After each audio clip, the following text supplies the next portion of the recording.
പേടിയില്ല ആർക്കും. അങ്ങനെ ഗുരുവായൂർ മഞ്ജരീസിൻ്റെ കൃഷ്ണയാമത്തിലെ മഹാഭാരതത്തിലൂടെ നമ്മൾ 6-ാം ദിവസത്തെ യുദ്ധം തുടങ്ങുകയാണ്. യുദ്ധം ചെയ്യാം, റെഡിയാണോ 6-ാം ദിവസത്തെ യുദ്ധത്തിന്? തങ്കമണി ചേച്ചി ലേറ്റാണ്. 6-ാം ദിവസം രാവിലെ സൂര്യൻ ഉദിച്ചപ്പോൾ 2 കൂട്ടരും, ആരൊക്കെ? നമ്മുടെ കൗരവരും പാണ്ഡവരും, 2 പേരും തമ്മിൽ യുദ്ധസന്നദ്ധരായിട്ട് യുദ്ധത്തിന് റെഡിയായിട്ട് യുദ്ധഭൂമിയിലെത്തി. 6-ാം ദിവസത്തെ യുദ്ധം ആരംഭിച്ചിരിക്കുകയാണ്. ഓക്കെ, യുധിഷ്ഠിരൻ്റെ നിർദ്ദേശമനുസരിച്ചിട്ട് യുധിഷ്ഠിരൻ പറഞ്ഞത് കേട്ടിട്ട് ദൃഷ്ടദുമ്നൻ എന്ത് ചെയ്തു? മകരവ്യൂഹം ശക്തമായിട്ടുണ്ടാക്കി. യുധിഷ്ഠിരൻ പറഞ്ഞതനുസരിച്ച് മകരവ്യൂഹം ശക്തമായിട്ടുണ്ടാക്കി. യോദ്ധാക്കളെല്ലാവരും കൂടി ഒരേ സ്ഥലത്തങ്ങോട്ട് നിലയുറപ്പിച്ച് നിൽക്കുകയാണ്. യുദ്ധം ചെയ്യാൻ വന്ന എല്ലാവരും കൂടെ ഒരു സ്ഥലത്ത് തന്നെ ഇങ്ങനെ നിലയുറപ്പിച്ച് ഇങ്ങനെ നിൽക്കുകയാണ്. ഇത് കണ്ടപ്പോൾ നമ്മുടെ ഭീഷ്മർ എന്ത് ചെയ്ത്, അന്ന് മഹാക്രൗഞ്ചം എന്ന് പറയുന്ന ഒരു വ്യൂഹം അങ്ങ് കെട്ടിയുണ്ടാക്കി. മഹാക്രൗഞ്ചം എന്ന് പറയുന്ന ഒരു വ്യൂഹം. ദ്രോണർ, കൃപർ ഇവരെല്ലാവരും പോയിട്ട് ഒരു സ്ഥലത്ത് നിന്നു. ഓക്കെ, അന്ന് രാവിലെ പാണ്ഡവന്മാരാണ് ആദ്യം പോയിട്ട് കൗരവന്മാരോട് എതിരിടുന്നത്. അന്ന് രാവിലെ പാണ്ഡവന്മാർ ആദ്യം പോയിട്ട് കൗരവന്മാരോട് യുദ്ധം ചെയ്യാണ്. ഭീമസേനൻ ചെന്നിട്ട് എന്ത് ചെയ്തു? ദ്രോണരുടെ അടുത്ത് ചെന്നിട്ട് അദ്ദേഹത്തിൻ്റെ സൂതനെ അങ്ങ് കൊന്നു വീഴ്ത്തിയിട്ട് ദേഷ്യം കൊണ്ട് ജ്വലിക്കുന്ന ദ്രോണര്, ഭീമസേനൻ അദ്ദേഹത്തിൻ്റെ സൂതനെ അങ്ങ് എന്താ പറയുക കൊന്നങ്ങോട്ട് വീഴ്ത്തിയപ്പോഴേക്കും ദ്രോണർക്ക് അങ്ങോട്ട് ദേഷ്യം കൺട്രോൾ ചെയ്യാൻ പറ്റുന്നില്ല. ഭയങ്കര ദേഷ്യം ദ്രോണർക്ക്. ദ്രോണർ എന്ത് ചെയ്തു? പാണ്ഡവ പടയനെ അങ്ങ് തലങ്ങും വിലങ്ങും കൊന്നൊടുക്കാൻ തുടങ്ങി. വിട്ടുകൊടുത്തില്ല ദ്രോണര്. തലങ്ങും വിലങ്ങും ദ്രോണര് കൊല്ലുകയാണ്.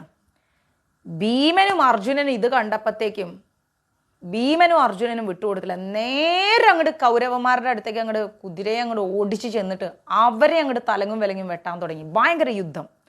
2 വ്യൂഹങ്ങളും തമ്മിൽ അങ്ങ് പിളർന്നു പോയി. ഏതൊക്കെ? മകരവ്യൂഹവും മഹാക്രൗഞ്ചം എന്ന് പറയുന്ന വ്യൂഹവും തമ്മിൽ 2ഉം കൂടി അങ്ങോട്ട് പിളർന്ന് ഒരു രക്ഷയില്ല. ഭയങ്കരമായിട്ടുള്ള യുദ്ധത്തിൻ്റെ ഒടുവിൽ കൗരവന്മാരങ്ങ് ശരിക്കും തളർന്നു. സഞ്ജയൻ എന്ത് ചെയ്തു? യുദ്ധത്തെ പറ്റി അങ്ങനെ വിവരിച്ചു കൊണ്ടിരിക്കുകയാണ്. ധൃതരാഷ്ട്രർ ആലോചിച്ചുകൊണ്ടേയിരിക്കുകയാണ്, എന്താ ചെയ്യുക? ഭയങ്കര യുദ്ധമാണ് പോയിക്കൊണ്ടിരിക്കുന്നത്. മക്കൾ ഓരോരുത്തരായിട്ട് ഇങ്ങനെ പോയിക്കൊണ്ടിരിക്കുകയാണ്. അപ്പം നമ്മുടെ ധൃതരാഷ്ട്രർ വിചാരിച്ചു, ഈ യുദ്ധം ഇല്ലാതാക്കാൻ പലരും എന്നോട് ഉപദേശിച്ചതാണ് അല്ലേ? നല്ലത് പറഞ്ഞാൽ എന്തായാലും കേൾക്കില്ലല്ലോ. കുറച്ച് അധികം എടുത്തൂടെ ബിന്ദുമ്മേ? പാൽപ്പായസല്ലേ, ഡെയിലി ഇവിടെ ബിന്ദുമ്മയ്ക്ക് കഴിക്കാനുണ്ടാവും. വലിയ പാത്രത്തിൽ കൊടുക്കുക, അവിടെ 4-5 പേരുണ്ട്. ഈ യുദ്ധം ഇല്ലാതാക്കാൻ പലരും എന്നെ ഉപദേശിച്ചതാണ്. എൻ്റെ മകൻ അതൊന്നും കേട്ടില്ല. ദുര്യോധനൻ വളരെ മോശമായിപ്പോയി. ഈ പരാജയമൊക്കെ കാണുമ്പോഴും അവൻ്റെ കണ്ണൊന്ന് ഇനിയെങ്കിലും തുറന്നെങ്കിൽ എത്ര നന്നായേനെ. എത്ര പേരുടെ മരണം ഒഴിവാക്കായിരുന്നു. എന്താ പറയാ? ക്ഷമ മാതാജി. പാണ്ഡവന്മാർ സത്യസന്ധന്മാരും ധർമ്മിഷ്ഠരുമാണ് അല്ലേ? പാണ്ഡവന്മാർ ഒരിക്കലും ധർമ്മം വിട്ട് കളിക്കില്ല. കൗരവന്മാരെന്ന് പറഞ്ഞാൽ ധർമ്മം എന്ന് പറയണ 3 അക്ഷരം അവരുടെ ജീവിതത്തിൽ പോയിട്ടില്ല. എങ്ങനെ സ്വത്ത് പണം ഇത് പിടിച്ചു വെക്കാം. ഈ സ്വത്തിൻ്റെയും പണത്തിൻ്റെയും മേലുള്ള ആർത്തി കാരണം, അധികാരത്തിൻ്റെ മേലുള്ള ആർത്തി കാരണം കൗരവന്മാർക്ക് സ്വന്തമില്ല, ബന്ധമില്ല, ഒന്നുമില്ല. അച്ഛൻ ആരാണ്, അമ്മ ആരാണ്, മുതിർന്നവരുടെ വാക്കെന്താണ്, ഇങ്ങനത്തെ ഒരു ചിന്തയെ കൗരവന്മാരുടെ ഭാഗത്തില്ല. അതുകൊണ്ട് തന്നെ ഇന്ന് അവർ ദുരിതം അനുഭവിക്കുകയാണ്. ഇത് തന്നെയാണ് നമ്മുടെയൊക്കെ ജീവിതത്തിൽ. ആരാണോ സ്വത്തിൻ്റെയും പണത്തിൻ്റെയും പിന്നാലെ പോകുന്നത്, ആരാണോ സ്വത്തും പണവും എന്ന പേരിൽ അങ്ങ് തലയെ കയറ്റിയിരിക്കുന്നത്, അതിൻ്റെ പേരിൽ ആരാണോ അഹങ്കരിക്കുന്നത്, ഒരു ദിവസം മുട്ടുകുത്തിയിരിക്കും. യാതൊരു സംശയവും ഇല്ല. ഉറപ്പായിട്ടും ഒരു ദിവസം മുട്ടുകുത്തിയിരിക്കും. എന്തായാലും മുട്ടുകുത്തും. നമ്മളെയൊക്കെ നമ്മുടെ കുടുംബത്തിൽ ചില വ്യക്തികൾ സ്വത്തും പണത്തിൻ്റെ പേരിൽ വേർതിരിച്ച് വെക്കാറുണ്ട് അല്ലേ? പണമുള്ളവനോട് പണമുള്ളവൻ മാത്രമേ കൂടൂ, പണമില്ലാത്തവൻ ഒന്നിനും കൊള്ളത്തില്ല. ആ അവസ്ഥയിൽ കാണുന്നവരൊക്കെ ഉണ്ട് നമ്മുടെ കുടുംബത്തിൽ. ഇന്നല്ലെങ്കിൽ നാളെ അവർ ഭഗവാന്റെ മുമ്പിൽ മുട്ടുമടക്കും. പണം കൊണ്ടൊന്നിനും മതിയാവില്ല എന്നൊരു തോന്നൽ അവർക്ക് വരും. ഞാനെന്ന ഭാവത്തിൽ അങ്ങനെ വിലസിക്കുന്ന ആളുകൾക്ക് ഒരിക്കൽ അച്ഛനാര്, അമ്മയാര്, സഹോദരങ്ങളാര്, ബന്ധുമിത്രാദികളാര്, ഗുരുവാര് എന്നുള്ളൊരു ബോധം വരും. വരാതിരിക്കില്ല. എന്നാൽ പണമില്ലെങ്കിലും സാക്ഷാൽ ഗുരുവായൂരപ്പൻ നമ്മുടെ കൂടെ ഉണ്ടെങ്കിൽ ഇവിടെ പാണ്ഡവന്മാർക്ക് എങ്ങനെയാണോ വിജയം ലഭിച്ചത് അതുപോലൊരു വിജയം നമുക്കും കിട്ടും. പാണ്ഡവന്മാർ യുദ്ധം ചെയ്യാൻ വന്നപ്പോൾ ആദ്യം തന്നെ അവർക്ക് വിജയമല്ല, തോൽവിയാണ് നേരിട്ടത്. മനസ്സിലായില്ലേ? തോൽവി നേരിട്ടപ്പോഴും ഭഗവാൻ പറഞ്ഞു കൊടുക്കുന്നൊരു കാര്യമുണ്ട്. എന്തിനാ യുധിഷ്ഠിര നീ വിഷമിക്കുന്നത്? പരാജയം എന്ന് പറഞ്ഞാൽ വിജയത്തിൻ്റെ മുന്നോടിയാണ്. ഒന്നുകൊണ്ടും വിഷമിക്കണ്ട, ധൈര്യമായിട്ടിരിക്കൂ, സമാധാനമായിട്ടിരിക്കൂ. അതുപോലെ നിങ്ങളോടും പറയുന്നു, സമാധാനമായിട്ടിരിക്കൂ. ജോലിയില്ലാത്ത അവസ്ഥ, രോഗങ്ങളുടെ അവസ്ഥ, ഇതെല്ലാം ഉണ്ടാവും. ഒന്നും വിഷമിക്കണ്ട, ധൈര്യമായിട്ടിരിക്കുക. നിങ്ങളെല്ലാവരും ഗുരുവായൂരപ്പനെ മുറുകെ പിടിച്ച് ജീവിക്കുന്നവരാണ്. കിച്ചൂട്ടൻ്റെ തൃപ്പാദങ്ങൾ മുറുകെ പിടിച്ച് ജീവിക്കുന്നവരാണ്. നിങ്ങൾ എവിടെയും തോറ്റു പോവില്ല, ഒരിക്കലും തോറ്റു പോവില്ല. നമ്മുടെ എല്ലാവരുടെ വീടുകളിലും കൃഷ്ണനുണ്ട് അല്ലേ? പക്ഷെ എന്തുകൊണ്ടായിരിക്കും കിച്ചൂട്ടനോട് നിങ്ങൾ അത്രയും പ്രാർത്ഥിക്കുമ്പോൾ നിങ്ങൾക്കൊരു അനുഗ്രഹം കിട്ടുന്നത്? നമ്മൾ ഗുരുവായൂർ ചെന്ന് ഭഗവാനോടൊരു കാര്യം പറയുമ്പോൾ ഒരു അനുഗ്രഹം കിട്ടുന്നത്? കാരണം നമ്മുടെ ആചാരാനുഷ്ഠാനങ്ങളുടെ വ്യത്യാസമാണത്. 2:30 എന്നൊരു സമയമുണ്ടെങ്കിൽ ആ സമയത്ത് ഞാനിവിടെ ഭഗവാന് പൂജ ചെയ്തുകൊണ്ടിരിക്കുകയാണ്. മനസ്സിലായില്ലേ? വൈകുന്നേരം എന്നൊരു സമയമുണ്ടെങ്കിൽ അദ്ദേഹത്തിൻ്റെ കാര്യങ്ങൾ ചെയ്തുകൊണ്ടിരിക്കുകയാണ്. ആ ആചാരാനുഷ്ഠാനങ്ങളിൽ എപ്പോഴാണോ നമുക്കൊരു ഭംഗം സംഭവിക്കുന്നത് അവിടെ വ്രതഭംഗം സംഭവിക്കുകയാണ്. നമ്മളിപ്പോൾ ജപിക്കുന്ന കാര്യം നിങ്ങൾക്കറിയാലോ. ജപിക്കുമ്പോൾ എന്താ സംഭവിക്കുന്നത്? നമ്മൾ ഇന്നൊരു 5 മാല ജപിച്ചു, നാളെ നേരം വെളുക്കുമ്പോഴത്തേക്ക് നമ്മൾ വിചാരിക്കും ഇന്നലെ 5 എണ്ണം ജപിച്ചു, ഇന്ന് 2 എണ്ണേ പറ്റിയിട്ടുള്ളൂ. ആ ചൊല്ലുന്ന എണ്ണത്തിൽ താഴേക്ക് വന്നാൽ നമുക്ക് വ്രതഭംഗം സംഭവിക്കുകയാണ്. അപ്പം അതേപോലെ ഭഗവാന് നമ്മൾ ചെയ്യുന്ന കാര്യങ്ങളിൽ ഒരു ഭംഗം സംഭവിച്ചാൽ അവിടെ ആ ചൈതന്യത്തിന് കുറവ് വരികയാണ്. മനസ്സിലായില്ലേ? നിങ്ങളിൽ പലരും കിച്ചൂട്ടനെ കണ്ടിട്ടില്ല നേരിട്ട്, പക്ഷെ കിച്ചൂട്ടൻ നിങ്ങളിൽ എല്ലാവരിലും അനുഗ്രഹം ചൊരിയുന്നു. അതിൻ്റെ കാരണം ഞാനല്ല, അതിൻ്റെ കാരണം ഭഗവാനാണ്. അങ്ങനെ വിഷമങ്ങൾ പറയുമ്പോൾ അവരുടെ പേരും നാളും പറഞ്ഞ് ഭഗവാന്റെ അടുത്ത് ഓരോ പൂക്കൾ ഞാൻ അർപ്പിക്കുമ്പോഴും ഭഗവാനെ അവരുടെ കാര്യം, അവരിങ്ങനെയുള്ളൊരു വിഷമത്തിലിരിക്കുന്നു, ഭഗവാനെ അവരെ കാത്തോണേ എന്ന് പറഞ്ഞ് ചെയ്യുമ്പോൾ അതെന്തുകൊണ്ടാണ് ആ അനുഗ്രഹം വരുന്നത്? നമ്മുടെ ആ ടൈമിംഗ് ആണ്. മനസ്സിലായില്ലേ? നമ്മളൊരു കാര്യം ചെയ്യണം എന്ന് വിചാരിച്ചാൽ ആ ടൈം നമ്മൾ ചെയ്തു പോവുക. മനസ്സിലായോ? ആ ടൈം നിങ്ങൾ ദിവസേന വിളക്ക് വെക്കുന്നുവെങ്കിൽ നിങ്ങൾ ദിവസേന വെക്കണം. അതിലൊരു ഭംഗം നിങ്ങൾ വരുത്തരുത്.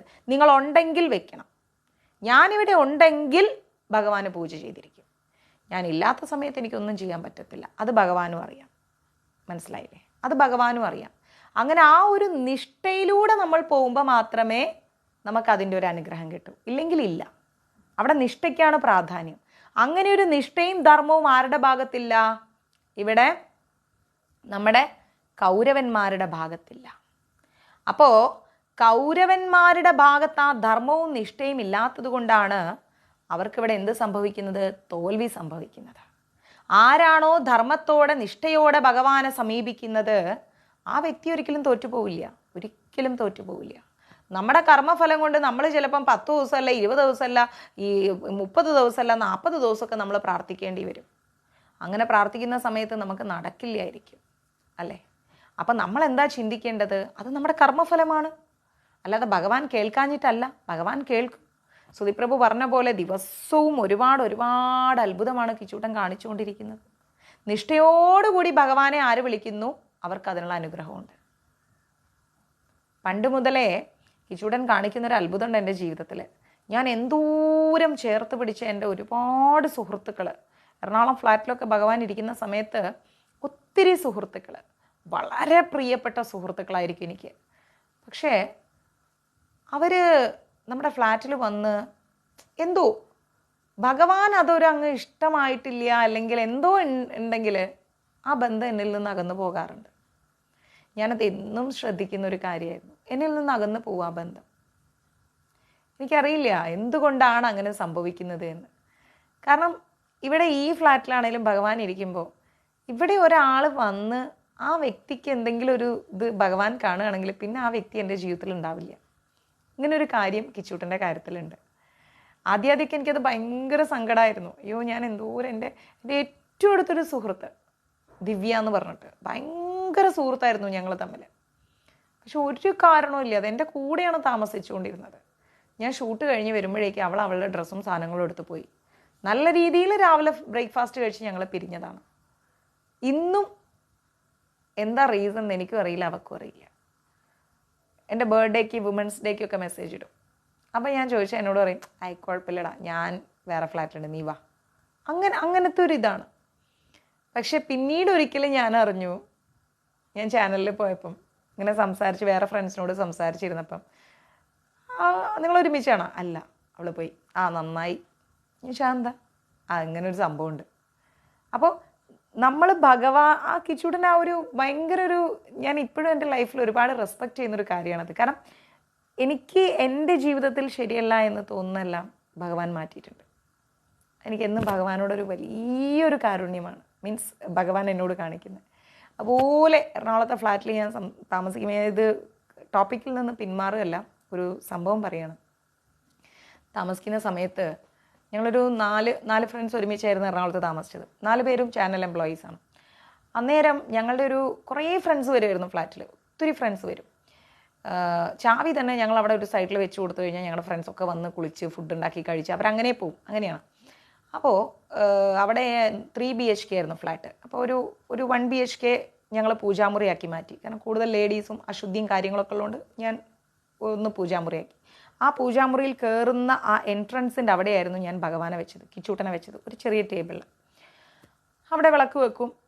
ദിവസവും ഞാൻ ഭഗവാന് വൈകിട്ടായാലും വിളക്ക് വെച്ച് പ്രാർത്ഥിച്ച്, ഞാനത് ലില്ലി മാതാജിയോട് പറഞ്ഞിട്ടുണ്ടായിരുന്നു, പ്രാർത്ഥിച്ച് അങ്ങനെ പൂജാമുറി കയറും. അങ്ങനെ ഞാൻ ചെയ്യുന്ന സമയത്ത് ഒരു ദിവസം, അന്ന് ചന്ദനമഴ സീരിയൽ ഓടിക്കൊണ്ടിരിക്കുകയായിരുന്നു, ഞാനതിൽ വർക്ക് ചെയ്തിട്ടില്ല. അങ്ങനെ ഇരിക്കുമ്പം രാത്രി ഞങ്ങൾ ഫ്രണ്ട്സ് എല്ലാം കൂടെ ഇരുന്ന് ഇങ്ങനെ സീരിയലും TV ഇങ്ങനെ കണ്ടുകൊണ്ടിരിക്കുകയാണ്. അപ്പോൾ എൻ്റെ ഒരു വളരെ അടുത്തൊരു ഫ്രണ്ടുണ്ട്, ബേസിൽ ജോസഫ് എന്ന് പറഞ്ഞിട്ട്. അവൻ രാത്രി ഒരു 8-8:30 ആകുമ്പോഴേക്കും അവൻ പോവും ഫ്ലാറ്റിലേക്ക്, അവൻ്റെ വീട്ടിലേക്ക് പോകും. പെരുമ്പാവൂരായിരുന്നു വീട്. അന്നേരം ഒരു ദിവസം രാത്രി അവൻ പറഞ്ഞു, 8:30 ശരി എന്നാൽ. അവൻ്റെ മമ്മി സ്പെഷ്യൽ, അതെ ലിലി മാതാജിയോട് പറഞ്ഞിട്ടുണ്ട്, സ്പെഷ്യൽ കറിയൊക്കെ ഞങ്ങൾക്ക് ഉണ്ടാക്കി കൊടുത്തു വിടും. അങ്ങനെ അവർ 8-9 മണിയാകുമ്പോഴേക്കും അവൻ പോകാറുണ്ട്. അന്ന് പോകാതെ ഞങ്ങളിങ്ങനെ വർത്താനം പറഞ്ഞുകൊണ്ടിരിക്കുക, ഞങ്ങളൊരു 4-5 പേര്. അപ്പോൾ ഞങ്ങളുടെ ഫ്ലാറ്റിൻ്റെ അവിടെ നിന്ന് 2 ഫ്ലാറ്റ് കഴിഞ്ഞാൽ ഒരു ഫ്ലാറ്റ് വേറെയുണ്ട്. അവിടുത്തെ ആൻറ്റി ഓടി വന്നിട്ട് പറഞ്ഞു, അയ്യോ, ഒരിക്കൽ പോലും ഞങ്ങൾ സംസാരിച്ചിട്ടില്ല അവരോട്. പക്ഷെ ഓടി വന്നിട്ട് അവർ പറഞ്ഞു, അയ്യോ ഒന്ന് ഓടി വരുമോ, എൻ്റെ ഭർത്താവ് പെട്ടെന്ന് ഇങ്ങനെ കുഴഞ്ഞു വീണ പോലെ അദ്ദേഹം ഇങ്ങനെ മുട്ടുമടക്കി തറയിലിരിക്കുന്നു, എന്താണെന്നൊന്നും അറിഞ്ഞുകൂടാ എന്ന് പറഞ്ഞു. ഞാൻ പറഞ്ഞു, വാട ബേസിലെ എന്ന് പറഞ്ഞു. അല്ലല്ല, നടൻ ബേസിലല്ല. അന്നേരം അവൻ അസോസിയേറ്റ് ഡയറക്ടറാണ് ബേസിൽ, ഞാൻ പറയുന്ന ആൾ. അന്നേരം ഞാൻ ഒരു വാട ബേസിലെ എന്ന് പറഞ്ഞുകൊണ്ട്, അച്ചു വാട എന്നൊക്കെ പറഞ്ഞ് ഞങ്ങളെല്ലാവരും കൂടെ ഓടിയ ഫ്ലാറ്റിൽ ചെന്നപ്പം ഇദ്ദേഹം മുട്ടുമടക്കി ഇങ്ങനെ തറയിലിരിക്കുകയാണ്, മൂത്രം ഒഴിച്ചു പോയിട്ടുണ്ട്. ഉടനെ ഇവൻ കണ്ട ഉടനെ എന്നെ എടുത്ത്, അവർ ക്രിസ്ത്യൻസാണ്, എടുത്ത് ഷോൾഡറിലിട്ടിട്ട് മുണ്ടും ഇങ്ങനെ കൂട്ടി പിടിച്ചുകൊണ്ട് എൻ്റെ ഒരു ഫ്രണ്ട്, വേറെ ഞങ്ങളുടെ ഒരു ഫ്രണ്ടുണ്ട് അമൃത എന്നുണ്ട്, അവളെയും കൂട്ടി നമ്മുടെ വണ്ടിയെടുത്ത് നേരെ പഴങ്ങനാട് ഹോസ്പിറ്റലിലോട്ട് പോയി. ഹോസ്പിറ്റലിൽ ചെന്ന് അവിടെ അഡ്മിറ്റ് ചെയ്തു. ഞാനപ്പോഴേക്ക് എന്ത് ചെയ്തു, ഈ ആൻറ്റി ആകെ വെപ്രാളപ്പെട്ട് ടെൻഷൻ അടിച്ച് എല്ലാം കൂടെ ഭയങ്കര ടെൻഷൻ. ഞാൻ കിച്ചണിലൊക്കെ നോക്കുമ്പോൾ കിച്ചണൊക്കെ ആകെ മെസ്സി ആയിട്ട് കിടക്കുന്നു, ഫുൾ ഫുഡൊക്കെ കഴിച്ച് പാത്രങ്ങളൊക്കെ കഴുകാതിട്ടിരിക്കുന്നു, അത് ഇതെല്ലാം കൂടെ ഒരു അലങ്കോലപ്പെട്ട് കിടക്കുന്നു.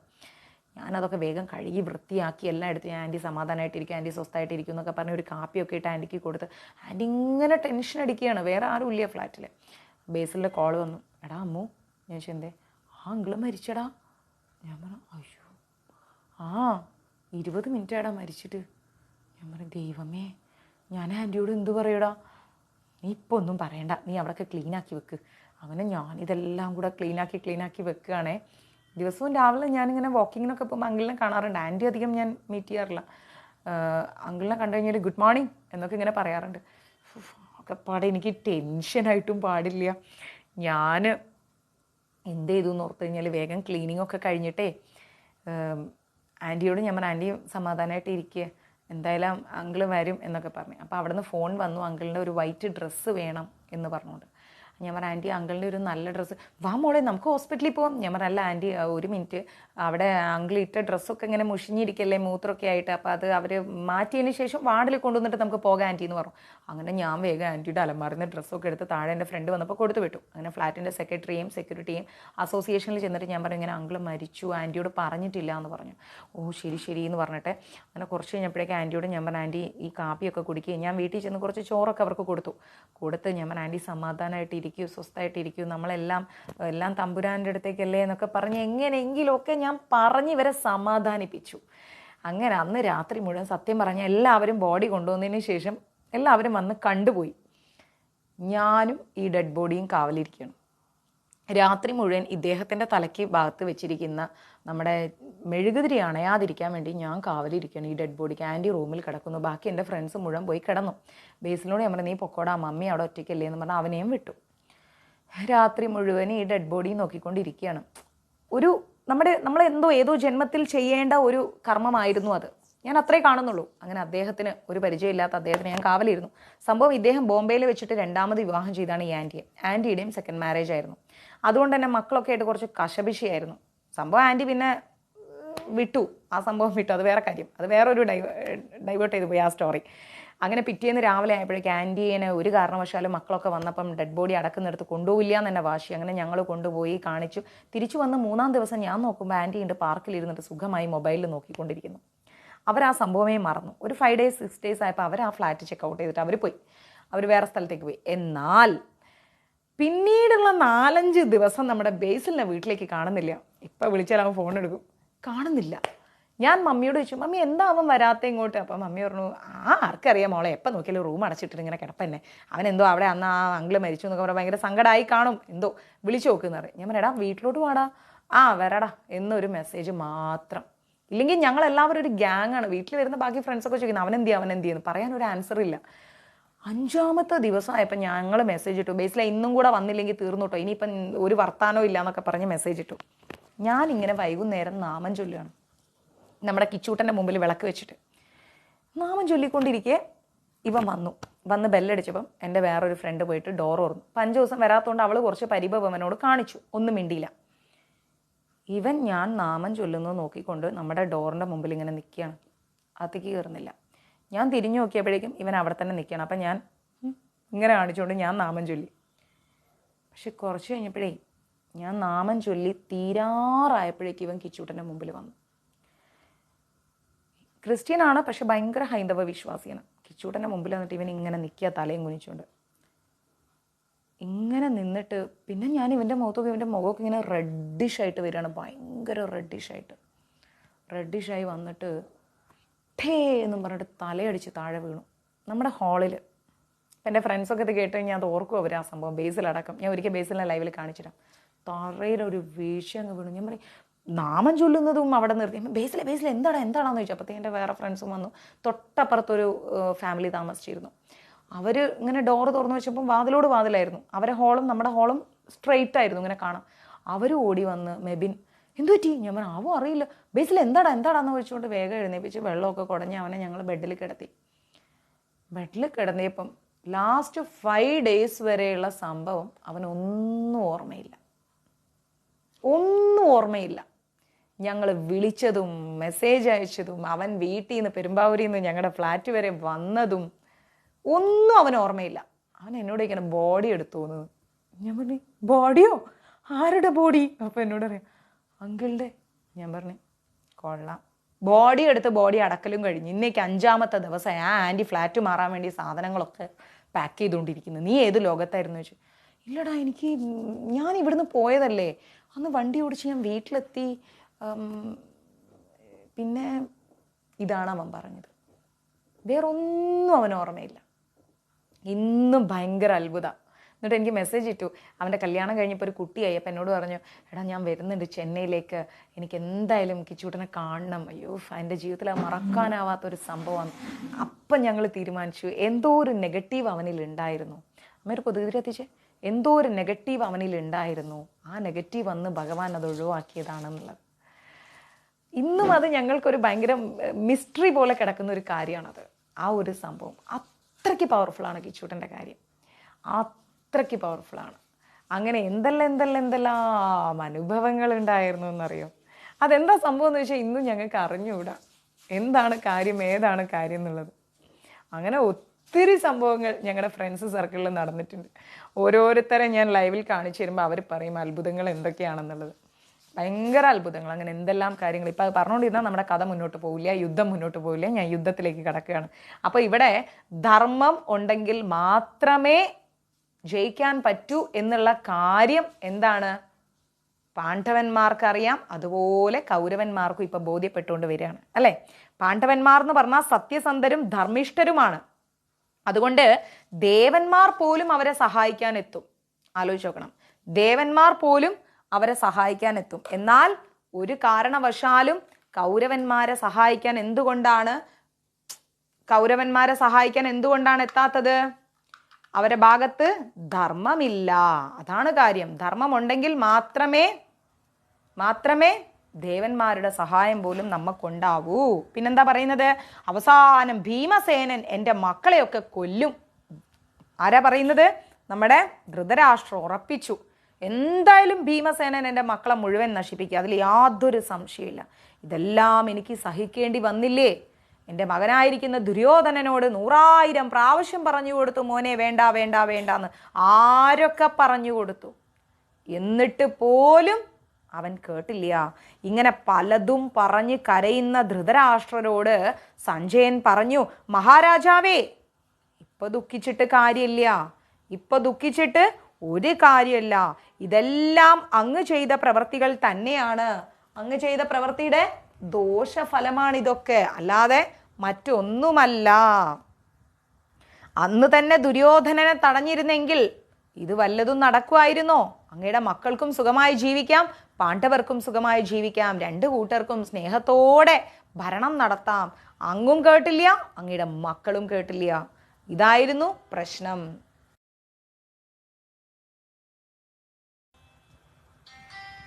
ആത്മനൈവാകൃതം കർമ്മ ആത്മനൈവോപഭൂജ്യതേ ഇഹ പ്രേത്യാചവാ രാജം സ്വയാ പ്രാപ്തം യഥാതഥം. എന്ന് വെച്ചാൽ താൻ നിരന്തരം ചെയ്യുന്ന കർമ്മങ്ങളുടെ ഫലം ഈ ലോകത്തിലോ പരലോകത്തിലോ പോയി അനുഭവിക്കണം. നമ്മൾ എന്താണോ ചെയ്യുന്നത് അത് നമ്മൾ ഒന്നുകിൽ ഈ ലോകത്ത്, ഇല്ലെങ്കിൽ പരലോകത്ത്, എവിടെയായാലും നമ്മൾ അനുഭവിക്കണം. അല്ലയോ രാജാവേ, അങ്ങ് അതാണിപ്പോൾ അനുഭവിക്കുന്നത്. അങ്ങയോട് എത്രയോ പ്രാവശ്യം പറഞ്ഞു ദുര്യോധനനോട് അടങ്ങാൻ പറയൂ, അടങ്ങാൻ. അങ്ങയുടെ മകനല്ലേ, അങ്ങ് കേട്ടില്ല, മകനും കേട്ടില്ല.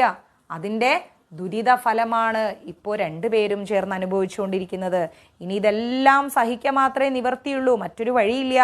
യുദ്ധവൃത്താന്തം ഉണ്ടായതുപോലെ ഞാൻ പറയാം, ശ്രദ്ധിച്ചു കേൾക്കൂ. ഭീമസേനൻ വ്യൂഹം പിളർന്ന് ദുര്യോധനന്റെ സൈന്യത്തിലേക്ക് അങ്ങോട്ട് ചെന്ന് കയറുകയാണ്. ദുര്യോധനന്റെ അനുജന്മാരോടാണ് ആദ്യം ഭീമസേനൻ ഏറ്റുമുട്ടുന്നത്. ഭീഷ്മർ കൂസാതെ എന്ത് ചെയ്തു? ഒരു കൂസലും ഇല്ലാതെ ഭീഷ്മർ എന്ത് ചെയ്തു? കൗരവ സൈന്യ മധ്യത്തിലേക്ക് കടന്നിട്ട് ഭീമനെ അങ്ങ് കണ്ടു. ഭീമൻ ആദ്യം തന്നെ എന്ത് ചെയ്തു? ദുര്യോധനൻ എന്ത് ചെയ്തു? ഭീമൻ ആ വ്യൂഹമൊക്കെ അങ്ങ് പിളർന്നിട്ട് ദുര്യോധനന്റെ സൈന്യത്തിലേക്ക് അങ്ങോട്ട് ചെന്ന് കയറി. ദുര്യോധനന്റെ അനുജന്മാരോട് ഭീമസേനൻ ആദ്യം ഏറ്റുമുട്ടി. ഭീഷ്മർ ഇത് കണ്ടപ്പോൾ ഒരു കൂസലും ഇല്ലാതെ കൗരവന്മാരുടെ സൈന്യത്തിന്റെ മധ്യത്തിലേക്ക് അങ്ങ് കയറിയപ്പോൾ അവിടെ ഭീമനെ കണ്ടു. എല്ലാവരും പറഞ്ഞു, നമുക്കിവനെ ജീവനോടെ പിടിക്കണം എന്ന് പറഞ്ഞു. ആരെ? ഭീമനെ. ദേവാസുരന്മാരുടെ യുദ്ധത്തില് അസുരന്മാരുടെ നടുക്ക് നിൽക്കുന്ന ഇന്ദ്രനെ പോലെ ഭീമൻ ഒരു പേടിയും കൂടാതെ, ദേവാസുര യുദ്ധം നടന്നപ്പം അസുരന്മാരുടെ നടുക്ക് ഇന്ദ്രൻ പോയി നിന്നതുപോലെ ഭീമൻ ഒരു പേടിയും കൂടാതെ കൗരവന്മാരുടെ നടുക്ക് നിൽക്കുക മാത്രമല്ല, കൗരവന്മാരെ അങ്ങ് കൊന്ന് വീഴ്ത്താൻ തുടങ്ങുകയാണ്. ഭീമനെ ആക്രമിക്കാൻ വേണ്ടിയിട്ട് കൂട്ടമായിട്ട് വരുന്നവരെയൊക്കെ ദൃഷ്ടദുമ്നൻ അങ്ങ് തടഞ്ഞു നിർത്തുകയാണ്. എന്നിട്ടോ ഭീമന്റെ ഗദയുടെ അടിയേറ്റിട്ട് ഭടന്മാരും സൈന്യങ്ങളും ഒക്കെ ഇങ്ങനെ ചത്ത് വീഴുകയാണ്. അവരെ നിവർത്തിയില്ല അവർക്ക് പിടിച്ചു നിൽക്കാൻ. അങ്ങനെ കൗരവ സൈന്യത്തിലുള്ള എല്ലാ യോദ്ധാക്കളും കൂടി ഒരുമിച്ച് ഭീമനോട് ഏറ്റുമുട്ടി. അത് കണ്ടപ്പോഴേക്കും ദൃഷ്ടദ്യുമ്നനും കൂടെ സൈന്യത്തിന്റെ നടുക്കിൽ വന്ന് നിന്നിട്ട് ഭീമനെ സഹായിക്കുകയാണ്. രണ്ട് പേരും കൂടി ഒരുമിച്ച് നിന്നപ്പോ, ദൃഷ്ടദ്യുമ്നനും ഭീമനും കൂടെ ഒരുമിച്ച് നിന്നപ്പോ കൗരവ സൈന്യത്തിന് പിടിച്ചു നിൽക്കാൻ പറ്റുന്നില്ല. ഉടനെ തന്നെ അവിടേക്ക് ആരോടിയെത്തുന്നു? ദ്രോണർ ഓടിയെത്തുകയാണ്. ഓടിയെത്തിയിട്ട് നേരെ ദ്രോണൻ ദൃഷ്ടദ്യുമ്നനോടാണ് എതിരിടുന്നത്. ദ്രോണരുടെ ശരങ്ങളേറ്റപ്പോ പൂർവമായിരിക്കുന്ന വൈര്യം, മുമ്പുണ്ടായിരുന്ന ആ ദേഷ്യം വിചാരിച്ച് ദ്രുപദൻ അങ്ങ് പിന്മാറിക്കൊടുത്തു. എന്നിട്ടോ ദ്രോണർ ദ്രുപദനെ ജയിച്ചു എന്ന് പറഞ്ഞ് എല്ലാവരും സന്തോഷിക്കുകയാണ്. അപ്പോഴേക്കും നമ്മുടെ ധർമ്മപുത്രൻ ഒരു നിർദ്ദേശം അങ്ങ് വെച്ചു. എന്താ അത്? ധർമ്മപുത്രൻ പറഞ്ഞു, ഒരുപാട് സൈന്യങ്ങളോട് ചെന്ന് കയറാൻ പറഞ്ഞു. അതനുസരിച്ച് ഒരുപാട് സൈന്യങ്ങൾ അങ്ങ് എത്തി. ഭീമനെയും ദൃഷ്ടദ്യുമ്നനെയും എന്താ പറയുന്നത്, കൗരവ സൈന്യത്തെ നശിപ്പിക്കാൻ വേണ്ടി ഭീമനെയും ദൃഷ്ടദ്യുമ്നനെയും സഹായിക്കാൻ വേണ്ടി നമ്മുടെ ധർമ്മപുത്രൻ പറഞ്ഞതനുസരിച്ച് ഒരുപാട് സൈന്യങ്ങൾ വന്നു. ദുര്യോധനാദികൾ എല്ലാവരും കൂടി ചേർന്ന് ഭീമനെ എതിർത്തെങ്കിലും ഒന്നും ചെയ്യാൻ പറ്റിയിട്ടില്ല. കാര്യമായിട്ടൊന്നും ചെയ്യാൻ പറ്റിയില്ല. ദുര്യോധനാദികൾ ഒരുപാട് പേര് ചേർന്നിട്ടാണ് എതിർക്കുന്നത്. എന്നിട്ടും രക്ഷയില്ല. കാര്യമായിട്ടൊന്നും ചെയ്യാൻ പറ്റുന്നില്ല. ഭീമന്റെ അസ്ത്രമേറ്റിട്ട് ദുര്യോധനൻ ശരിക്കും അങ്ങോട്ട് വിഷമിച്ചു. നന്നായിട്ട് ദുര്യോധനൻ വിഷമിച്ചു.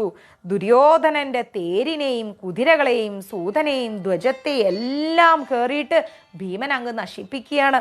സുയോധനനും ബോധം കെട്ട് വീണു. എന്താ പറയുക, അത്രയ്ക്ക് ശക്തമായിരുന്നു ഭീമന്റെ ആ ഒരു എതിരിടൽ എന്ന് പറയുന്നത്. സിന്ധു രാജാവ് ദുര്യോധനന്റെ പിന്നിൽ പിടിച്ചിട്ട്, സിന്ധു രാജാവ് വേഗം വന്നിട്ട് ദുര്യോധനന്റെ പിന്നിൽ അങ്ങ് പിടിച്ചിട്ട് കൃപന്റെ തേരിലേക്ക് അങ്ങോട്ട് വലിച്ചിട്ടു. എന്നിട്ട് എത്രയും പെട്ടെന്ന് ജയദ്രഥനും സൈന്യങ്ങളും ചേർന്ന് ഭീമനിൽ നിന്ന് രക്ഷപ്പെടാനുള്ള മാർഗങ്ങളൊക്കെ അങ്ങ് അടച്ചു. അല്ലാതെ ഒരു രക്ഷയില്ല. ഉടനെ തന്നെ ദൃഷ്ടകേതുവും അഭിമന്യുവും അവിടേക്ക് ഓടിയെത്തി. കേകയന്മാരും ദ്രൗപദന്മാരും കൂടെ ചേർന്നിട്ട് കേകയന്മാരും ദ്രൗപദന്മാരും കൂടെ വന്ന് ഉഗ്രമായിട്ടൊരു യുദ്ധമാണ് അവിടെ തുടങ്ങുന്നത്. ഒരു രക്ഷയില്ല. നമ്മുടെ ദുര്യോധനെ പിടിച്ചിക്കാൻ പറ്റില്ല. ദുര്യോധനെ പിന്നിൽ പിടിച്ചിട്ടാണ് നമ്മുടെ സിന്ധു രാജാവ് പൊക്കിയെടുക്കുന്നത്. ഈ യുദ്ധക്കളത്തിൽ നിന്ന് പൊക്കിയെടുത്ത് തേരിലേക്ക് അങ്ങ് ഇട്ടിട്ട് തേര് ഓടിച്ചൊരൊറ്റ പോക്കാണ്. അല്ലെങ്കിൽ പിന്നെ ദുര്യോധനൻ അവരവിടെ വെച്ച് തീർത്ത് കളയും. അത്രയും ഭീകരമായ യുദ്ധം നടക്കുകയാണ്. രണ്ട് പക്ഷത്തും ഉണ്ടായിരിക്കുന്ന നാശനഷ്ടങ്ങൾ അത് കണക്കെടുക്കാൻ പറ്റില്ല. അത്രയ്ക്ക് നാശനഷ്ടങ്ങളാണ് പാണ്ഡവന്മാരുടെ ഭാഗത്തും ഈ പറയുന്ന കൗരവന്മാരുടെ ഭാഗത്തും ഉണ്ടാവുന്നത്. ധൃതരാഷ്ട്രപുത്രന്മാരെല്ലാം ഒന്നിനു പുറകെ ഒന്നായിട്ട് യമപുരിയിലേക്ക് ഇങ്ങനെ പോയിക്കൊണ്ടിരിക്കുകയാണ്.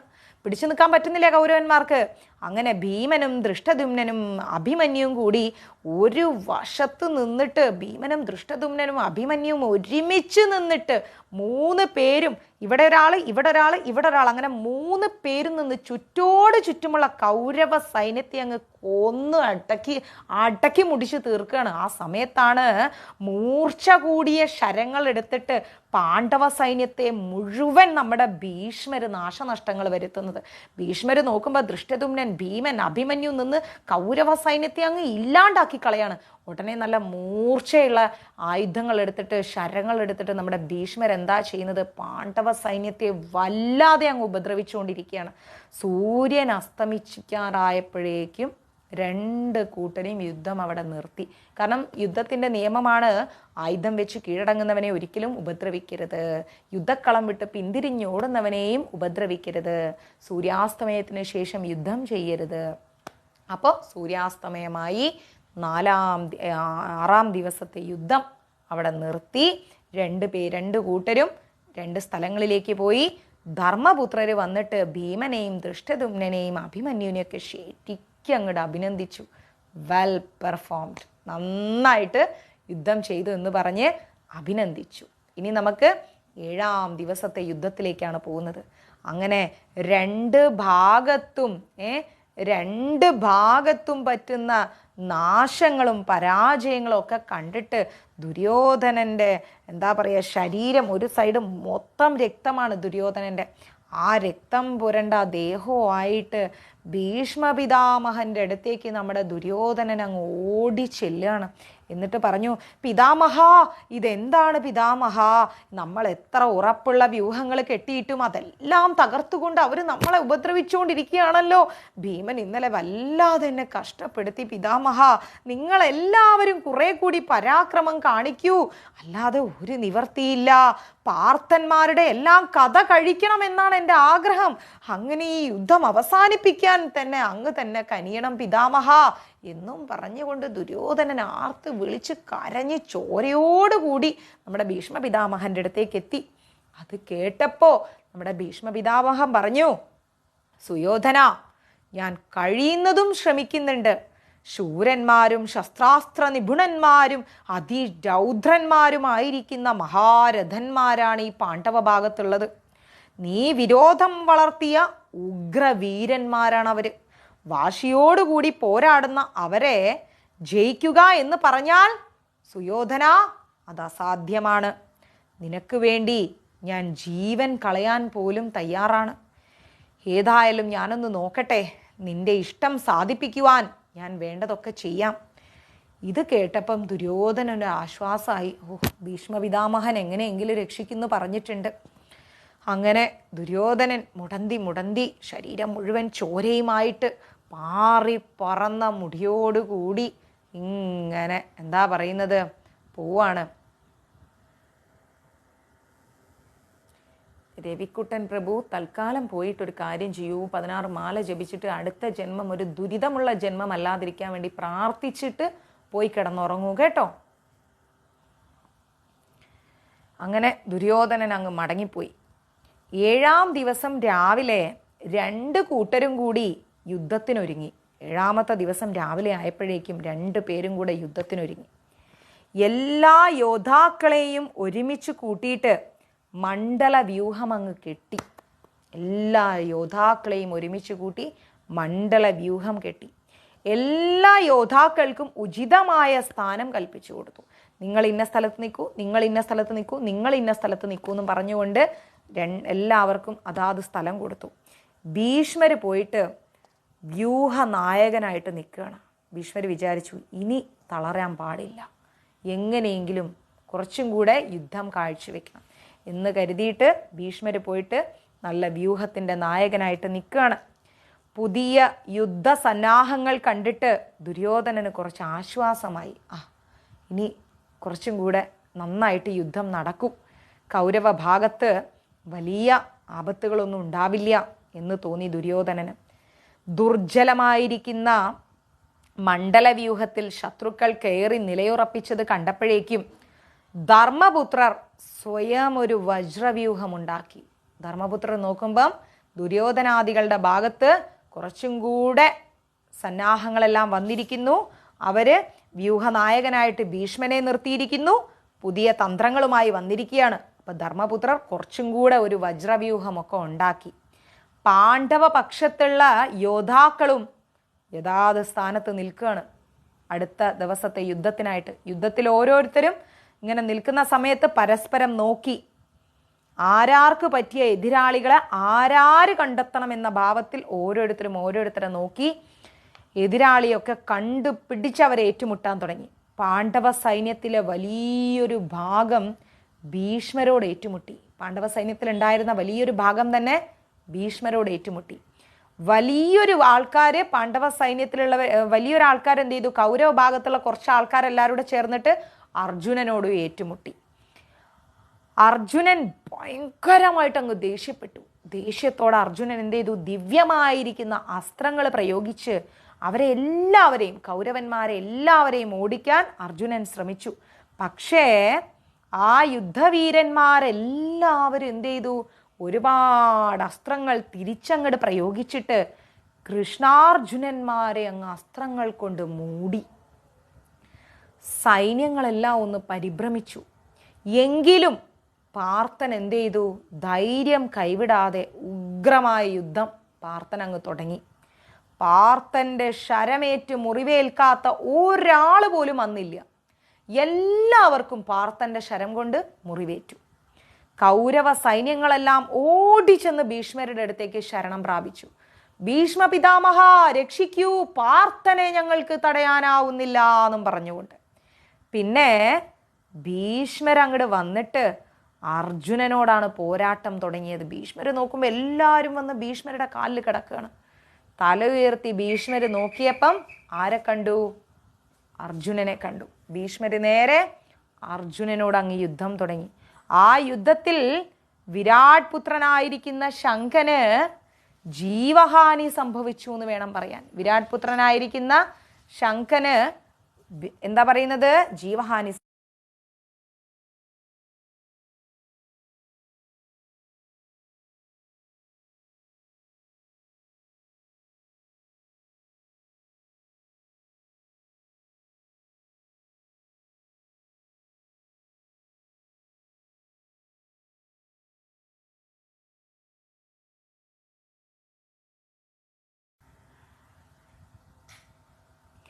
പിന്നെ ഭീഷ്മരും അർജുനരും തമ്മിൽ ഭയങ്കരമായൊരു പോരാട്ടം അവിടെ നടന്നു. ആ യുദ്ധത്തിൽ വിരാട് പുത്രനായിരിക്കുന്ന ശംഖന് ജീവഹാനി സംഭവിച്ചു. അത് കണ്ട് വിരാടൻ പിന്മാറിയപ്പോ ദ്രോണർ എന്ത് ചെയ്തു? പാണ്ഡവപ്പടയെ ചിന്ന ഭിന്നമാക്കി തീർത്തു കളഞ്ഞു. ദ്രോണർ വിട്ടില്ല. ദൃഷ്ടദുമ്നനും ദുര്യോധനുമായിട്ടുള്ള യുദ്ധം കണ്ടപ്പോൾ എല്ലാവരും അതിശയപ്പെട്ടു. ഈരാവാൻ ഘടോൽഗജൻ മുതലായ പാണ്ഡവൻ പുത്രന്മാരും അന്ന് വലിയൊരു പങ്കാണ് പാണ്ഡവൻ പുത്രന്മാരും ചേർന്നിട്ട് വലിയൊരു പങ്ക് വഹിച്ചു. സഹദേവൻ എന്ത് ചെയ്തു? മദ്രരാജാവായിരിക്കുന്ന അമ്മാവനെ അമ്പയച്ച് മോഹാലസ്യപ്പെടുത്തി കളഞ്ഞു. അത് കണ്ടപ്പോൾ ദുര്യോധനൻ വല്ലാതെ അങ്ങ് വിഷമിച്ചു. മാദ്രേയന്മാരെന്ത് ചെയ്തു? കൗരവ സൈന്യത്തിൽ ഓടിക്കയറിയിട്ട് ഭയങ്കരമായ നാശനഷ്ടങ്ങൾ ഉണ്ടാക്കി. യുധിഷ്ഠിരന്റെ വീര്യപരാക്രമങ്ങൾ മുഴുവൻ കണ്ട ഒരു ദിവസമായിരുന്നു അന്ന്. യുധിഷ്ഠിരനും വെറുതെ ഇരുന്നില്ല. തന്നോടേറ്റ മഹാരഥന്മാരെ എല്ലാവരെയും ധർമ്മപുത്രൻ അങ്ങ് തോൽപ്പിച്ചു കളഞ്ഞു. എല്ലാവരെയും ധർമ്മപുത്രൻ കൊന്നൊടുക്കി. അവസാനം ഭീഷ്മരോട് എതിരിട്ടു. ഭീഷ്മർക്കും ധർമ്മപുത്രനെ ഒന്നും ചെയ്യാൻ കഴിഞ്ഞില്ല. ഭീഷ്മർ വിചാരിച്ചിട്ട് പോലും ധർമ്മപുത്രരെ ഒന്നും ചെയ്യാൻ പറ്റില്ല. അങ്ങനെ പാണ്ഡവന്മാരിങ്ങനെ ജയിച്ചു നിൽക്കുമ്പോൾ കൗരവന്മാർ തോറ്റ് പിന്മാറാൻ തുടങ്ങിയപ്പോൾ സൂര്യൻ അസ്തമിക്കാൻ തുടങ്ങി. എല്ലാവരും യുദ്ധം അവസാനിപ്പിച്ച് അവരവരുടെ സ്ഥലങ്ങളിലേക്ക് പോയി നിത്യകർമ്മങ്ങൾക്ക് ശേഷം സുഖമായി കിടന്നുറങ്ങി. 7-ാം ദിവസത്തെ യുദ്ധം അവസാനിപ്പിച്ചു.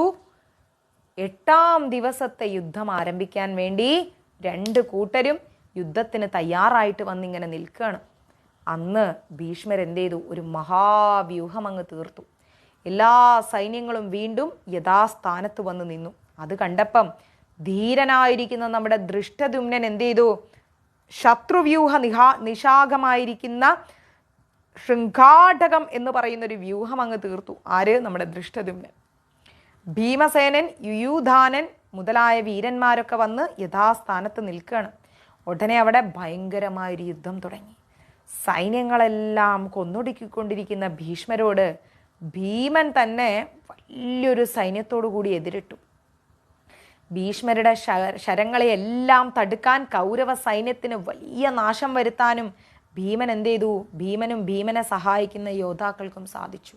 ഭീഷ്മരെയും കൗരവ സൈന്യത്തെയും ശരിക്കും അങ്ങോട്ട് ഒതുക്കാൻ ഭീമനും സാധിച്ചു, ഭീമന്റെ കൂടെ നിൽക്കുന്നവർക്കും സാധിച്ചു. ധൃതരാഷ്ട്രർ എന്ത് ചെയ്തു? ധൃതരാഷ്ട്രരുടെ പല മക്കളെയും ഭീമൻ, ഒരുപാട് മക്കളെ ഭീമൻ അങ്ങ് കൊന്നൊടുക്കാൻ തുടങ്ങി. അത് കണ്ട് പേടിച്ച് ബാക്കി മക്കളെല്ലാം, കൗരവ ഭാഗത്തുള്ള ധൃതരാഷ്ട്രരുടെ മക്കളെല്ലാം തിരിഞ്ഞോടാൻ തുടങ്ങി ഭീമന്റെ യുദ്ധം കണ്ട് പേടിച്ചിട്ട്. ഉടനെ ദുര്യോധനൻ മുന്നോട്ട് വന്നിട്ട് പറഞ്ഞു, എത്രയും പെട്ടെന്ന് ഭീമനെ കൊല്ലണം എന്ന് പറഞ്ഞു ദുര്യോധനൻ വന്നിട്ട്. അതിനുശേഷം ഭീഷ്മന്റെ അടുത്ത് ചെന്നിട്ട് ഭീമൻ തൻ്റെ സഹോദരന്മാരെയും മറ്റു സൈന്യങ്ങളെയെല്ലാം കൊല്ലുന്നതിനെ പറ്റി അങ്ങ് വിഷമിച്ച് ദുര്യോധനൻ പറയാൻ തുടങ്ങി ഭീഷ്മരോട്. ഭീഷ്മർ ഇത് കേട്ടപ്പോൾ കുറച്ച് ഗൗരവത്തോടെ പറഞ്ഞു, ദുര്യോധന, ഈ കാര്യങ്ങളൊക്കെ ഞാനും വിതുരരും ദ്രോണരും മുമ്പ് തന്നെ നിന്നോട് പറഞ്ഞതല്ലേ. ഇനി ഇതിന്റെ ഫലമൊക്കെ നീ തന്നെ അനുഭവിച്ചുകൊള്ളൂ. സ്വർഗമേ ആശ്രയം എന്ന് കരുതി ഇനി സ്ഥിരനായി നിന്ന് പോരാടുക. കയറി വരുന്ന മാരുതിയെ ജയിക്കാൻ ആർക്കും സാധ്യമല്ല ദുര്യോധന. ഇന്ദ്രാദി ദേവന്മാർക്ക് പോലും പാണ്ഡവരെ ജയിക്കുവാൻ സാധ്യമല്ലെന്ന് അറിഞ്ഞുകൊണ്ട് തന്നെ നീ പോരാടണം. വരുന്നത് വരട്ടെ എന്ന് നീ ചിന്തിച്ചു കൊള്ളുക. ഇത് തന്നെയാണ് നിന്നോട് ഞങ്ങൾ പലപ്പോഴും പറഞ്ഞത്.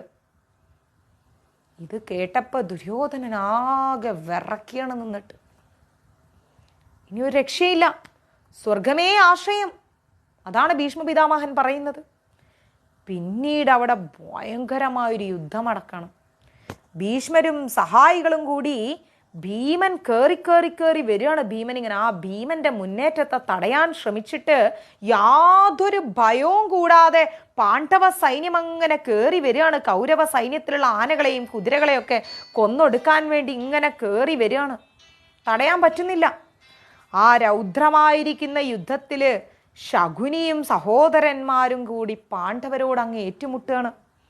അർജുനന്റെ മകനായിരിക്കുന്ന ഈരാവൻ പാണ്ഡവ സൈന്യത്തെ സഹായിക്കാനായിട്ട് വലിയൊരു അശ്വസൈന്യവുമായിട്ട് വന്നു.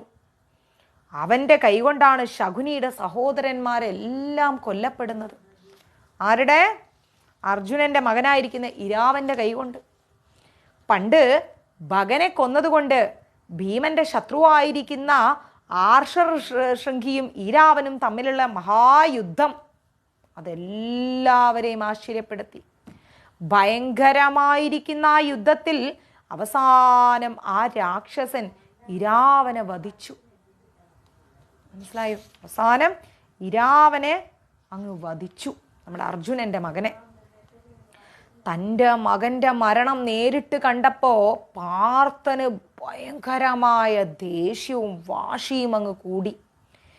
പിന്നീടുണ്ടായ അർജുനൻ ചെയ്ത യുദ്ധത്തിൽ കൗരവ ഭാഗത്ത് ഭയങ്കരമായ നഷ്ടങ്ങൾ ഉണ്ടാക്കി അർജുനൻ. പിന്നീട് ദുര്യോധനൻ എന്ത് ചെയ്തു? ഭീമനെ കൊല്ലാൻ വേണ്ടി വലിയൊരു യുദ്ധത്തിൽ അങ്ങോട്ട് ദുര്യോധനൻ ഏർപ്പെട്ടു. അത് കണ്ട് ഗഡോൽഗജൻ ഓടിയെത്തി. ദുര്യോധനനും ഗഡോൽഗജനും തമ്മിൽ യുദ്ധം തുടങ്ങി. അത് കണ്ടപ്പോൾ ഭീഷ്മർ എന്ത് ചെയ്ത് എല്ലാ രാജാക്കന്മാരോടും പറഞ്ഞു, എത്രയും പെട്ടെന്ന് ഈ ദുര്യോധനനെ സഹായിക്കാൻ വരാൻ പറഞ്ഞു. അല്ലെങ്കിൽ ആ രാക്ഷസന്റെ കൈകൊണ്ട് ദുര്യോധനൻ മരിക്കുമെന്ന് ഭീഷ്മർ പേടിച്ചു. ആരുടെ കൈകൊണ്ട്? ഗഡോൽഗജനന്റെ കൈകൊണ്ട്. വലിയൊരു സൈന്യം എതിർത്ത് നിന്നെങ്കിലും യാതൊരു കൂസലും ഇല്ലാതെ ഗഡോൽഗജന്റെ ശരം കൊണ്ട് എല്ലാ സൈന്യവും മരിച്ചു വീഴുകയാണ്. ഭീമൻ എന്ത് ചെയ്തു? യുധിഷ്ഠിരൻ പറഞ്ഞതനുസരിച്ച് നേരെ പുത്രന്റെ സഹായത്തിന് ഓടിയെത്തി. കാരണം ഗഡോൽഗജൻ എന്ന് പറയുന്നത് ഭീമന്റെ മകനാണല്ലോ. യുധിഷ്ഠിരൻ പറഞ്ഞു, ഭീമാ, നിന്റെ മകനായിരിക്കുന്ന ഗഡോൽഗജനെ പോയി സഹായിക്കെന്ന് പറഞ്ഞു. ഭീമൻ ഓടിയെത്തി. പൊരിഞ്ഞ യുദ്ധത്തില് ദുര്യോധനൻ എന്ത് ചെയ്തു? ഭീമന്റെ വില്ല് അങ്ങോട്ട് മുറിച്ചു കളഞ്ഞു ദുര്യോധനൻ. ഭീമന്റെ വില്ല് മുറിച്ചു. മറ്റൊരു ഘോരമായിരിക്കുന്ന ബാണം എടുത്തിട്ട് ഭീമന്റെ മാറിടം നോക്കിയിട്ട് ദുര്യോധനൻ അങ്ങോട്ട് അയച്ചു. ഭീമൻ അതേറ്റ് തളർന്ന് ധ്വജത്തിൽ അങ്ങ് പിടിച്ചു നിന്നു. അത് കണ്ടപ്പോൾ ഗഡോൽഗജൻ, മകന് അച്ഛൻ വീഴുന്നത് കണ്ടപ്പോൾ സഹിച്ചില്ല. ഗഡോൽഗജന് അഗ്നി പോലെ ജ്വലിച്ചിട്ട് ദുര്യോധന എന്നും വിളിച്ചുകൊണ്ട് ഒരു ഓട്ടം ഓടിയിട്ടുണ്ട്. അഭിമന്യു മുതൽ എല്ലാവരും ചേർന്ന് ദുര്യോധനന്റെ നേർക്ക്. പിന്നീടുണ്ടായ യുദ്ധം നമുക്ക് വർണ്ണിക്കാൻ കഴിയില്ല. അത്രയും വിഷമമായ യുദ്ധം നടന്നു. ഭീഷ്മർ കൂടെ ആ യുദ്ധത്തിൽ അങ്ങ് തളർന്നു. അത്രയും വലിയ യുദ്ധമാണ് ഗഡോൽഗജനും അഭിമന്യുവും ചേർന്നിട്ട് അവിടെ കാഴ്ചവെച്ചത്.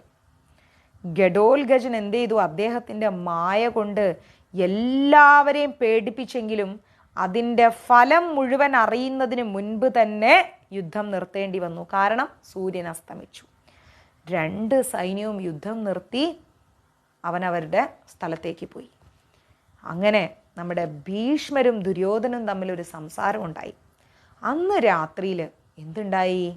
നമ്മുടെ ദുര്യോധനനും ദുശാസനനും ശകുനിയും കർണനും കൂടി ചില ആലോചനകൾ. അന്ന് രാത്രി ദുര്യോധനൻ, ദുശാസനൻ, ശകുനി, കർണൻ ഈ 4 പേരും കൂടി ഒരു ആലോചന നടത്തി. ദുര്യോധനൻ യുദ്ധം നടത്തുന്ന രീതിയിൽ എന്താ പറയുക, കുറച്ച് അതൃപ്തി ഉണ്ടെന്ന് ഭീഷ്മർ പറഞ്ഞു. ദുര്യോധനൻ്റെ ഓരോ കാൽവെപ്പുകളും യുദ്ധം ചെയ്യലും അത്രയ്ക്ക് അങ്ങ് ശരിയല്ല. ഭീഷ്മരും ദ്രോണരും ശര്യരും കൃപരും ഒന്നും പാണ്ഡവരോട് ഗൗരവമായിട്ടൊരു യുദ്ധം ചെയ്യുന്നില്ല. എന്നാര് പറയാണ്? ദുശാസനും ശകുനിയും കർണനും ദുര്യോധനനും കൂടെ ചർച്ച ചെയ്യാണ്. ഭീഷ്മരും ദ്രോണരും ശല്യരും കൃപരും ഒന്നും ചെയ്യുന്ന യുദ്ധം അത്രയ്ക്ക് ശരിയല്ല, എന്തോ പാളിച്ചകൾ അതിൽ സംഭവിക്കുന്നുണ്ട്. വേണമെങ്കിൽ ഇത്രയും ദിവസമൊന്നും യുദ്ധം നീണ്ടു നിൽക്കണ്ട. ഭീഷ്മരും ദ്രോണരും ശല്യരും കൃപരും ഒക്കെ വിചാരിച്ചാ ഇത്രയും ദിവസം എന്തിനാ പാണ്ഡവരെ നശിപ്പിക്കാൻ? നിസ്സാര സമയം കൊണ്ട് നശിപ്പിക്കാം. പക്ഷെ അതൊന്നുമല്ല ഇവിടെ സംഭവിക്കുന്നത്. ഇവിടെ മറ്റെന്തോ ഗൂഢാലോചന സംഭവിക്കുന്നു. ഇതാരാ പറയുന്നതെന്നറിയോ? ദുശാസനൻ, ദുര്യോധനൻ, ശകുനി, കർണൻ, 4 കണക്കാ. 4 ചേർന്ന് പറയാണ്, ഇവിടെ എന്തോ ഗൂഢാലോചന നടക്കുന്നുണ്ട്. പാണ്ഡവരെ ഇവർ തോൽപ്പിക്കുന്നില്ല. ഭീഷ്മരും ദ്രോണരും കൃപരും ശല്യരും പാണ്ഡവരെ നശിപ്പിക്കുന്നില്ല. ഇവിടെ എന്തൊക്കെയോ ഗൂഢാലോചനകൾ പോകുന്നു. വേണമെങ്കിൽ പാണ്ഡവരെ നശിപ്പിക്കാൻ ഇവർക്ക് വളരെ കുറച്ച് സമയം മതി. എന്നാൽ ഇപ്പോ കൗരവ ഭാഗത്തുള്ള നമ്മുടെ സൈന്യം ഇങ്ങനെ ക്ഷയിച്ചു വരികയാണ്. ഹേ കർണ, ഞാൻ ക്ഷീണിതനായിരിക്കുന്നു, ഇനി എന്താ വേണ്ടത്? ദുര്യോധനൻ ചോദിക്കണം, പാണ്ഡവരെ നശിപ്പിക്കാൻ ഇനി എന്താ വേണ്ടത് കർണ? എനിക്ക് പിടിച്ചു നിൽക്കാൻ പറ്റുന്നില്ല, നീ പറയൂ, ഞാൻ ആകെ ക്ഷീണിച്ചു വരികയാണ് കർണ. അപ്പൊ ദുര്യോധനൻ പറഞ്ഞു കേട്ടപ്പോൾ കർണൻ പറഞ്ഞു, ഹേ രാജാവേ, ഭവാൻ ദുഃഖിക്കേണ്ട, അങ്ങയുടെ ഇഷ്ടം സാധിപ്പിക്കാൻ ഞാൻ തയ്യാറാണ്. അവരെല്ലാം പാണ്ഡവ പക്ഷപാതികളാണ്. ഈ പറയുന്ന ഭീഷ്മരും ദ്രോണരും ശല്യരും കൃപരും ഒക്കെ പാണ്ഡവ പക്ഷപാതികളാണ്. ഒരു ദിവസം കൊണ്ട് തന്നെ ഞാൻ ഈ യുദ്ധം അവസാനിപ്പിച്ചു തരാം. അങ്ങ് വിഷമിക്കേണ്ട ദുര്യോധന മഹാരാജാവേ, കർണനാ പറയുന്നത്. അവർക്ക് 4 പേർക്കും, ഭീഷ്മർ, ദ്രോണർ, ശല്യർ, കൃപർ, ഇവരെന്നും പാണ്ഡവന്മാരുടെ ഭാഗത്ത് നിൽക്കുന്നവരാണ്. അതുകൊണ്ടാണ് യുദ്ധം ഇത്രയും ദിവസം നീട്ടിക്കൊണ്ടു പോകുന്നത്. അങ്ങ് വിഷമിക്കേണ്ട, ഈ കർണൻ ഒരു ദിവസം കൊണ്ട് അവസാനിപ്പിച്ചു തരാം യുദ്ധം. പാണ്ഡവന്മാരോട് ഭീഷ്മർ കരുണ കാണിക്കുകയാണ്.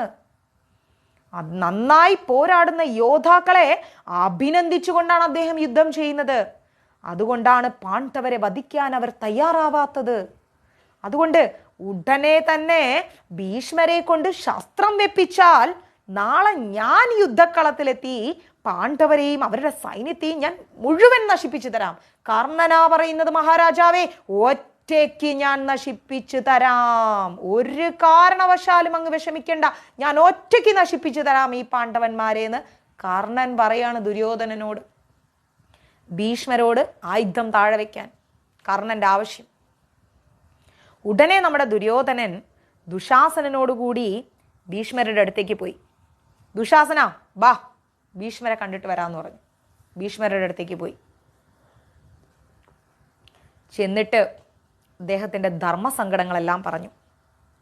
ഭീഷ്മര് ദുര്യോധനനെ അങ്ങ് സമാധാനിപ്പിച്ചു. ദുര്യോധന, അർജുനന്റെ പരാക്രമത്തെ പറ്റി നീ എത്ര പ്രാവശ്യം മനസ്സിലാക്കിയിരിക്കുന്നു. കർണനെയും മറ്റു സൈന്യങ്ങളെയൊക്കെ ഒറ്റയ്ക്ക് ജയിച്ച അർജുനന്റെ ശക്തി വിരാട് നഗരത്തിൽ വെച്ച് ഗോഗ്രഹണ സമയത്തും വനാന്തരത്തിൽ വെച്ച് ഗന്ധർവന്മാരും പിടിച്ചു കെട്ടിയപ്പോഴൊക്കെ നീ കണ്ടതല്ലേ. ആട്ടെ, നാളെ ഞാൻ ഉഗ്രമായൊരു യുദ്ധം ചെയ്തിട്ട് നിനക്ക് വിജയം നേടിത്തരാൻ ശ്രമിക്കാം. ശിഖണ്ഡിയോട് മാത്രം ഞാൻ യുദ്ധം ചെയ്യില്ല. അവനൊരു പെണ്ണായി പിറന്നവനാണ്. മറ്റുള്ളവരെയെല്ലാം ഞാൻ യുദ്ധത്തിൽ പരാജയപ്പെടുത്തി തരാം. അർജുനന്റെ ശക്തിയെപ്പറ്റി ദുര്യോധന നിനക്ക് നന്നായിട്ടറിയാം. നിന്നോട് പലരും അത് ഉപദേശിച്ചതുമാണ്. അതൊന്നും കേൾക്കാതെ നീയാണ് യുദ്ധത്തിന് പുറപ്പെട്ടത്. നാളെ നടക്കുന്ന മഹായുദ്ധത്തിൽ എന്താണ് ഉണ്ടാവുക എന്ന് നീ കണ്ടോളൂ. ഭീഷ്മ പിതാമഹൻ ഇത്രയും പറഞ്ഞപ്പോൾ നമ്മുടെ ദുര്യോധനന് കുറച്ച് മനസമാധാനം കിട്ടി. ദുശാസനനോട് പ്രത്യേകം പറഞ്ഞേൽപ്പിച്ചു, ഭീഷ്മരെ പ്രത്യേകം ശ്രദ്ധിക്കണം. ശിഖണ്ഡി അടുത്ത് വരാൻ പാടില്ല. ശിഖണ്ഡിയാണ് ഭീഷ്മരെ കൊല്ലുക. അറിയാലോ ദുശാസന നിനക്ക്. അതുകൊണ്ട് ഒരു കാരണവശാലും ശിഖണ്ഡി ഭീഷ്മരുടെ അടുത്ത് വരരുത്. ഇത് ദുര്യോധനൻ ദുശാസനനെ പറഞ്ഞേൽപ്പിച്ചു. അങ്ങനെ 9-ാം ദിവസത്തെ യുദ്ധം.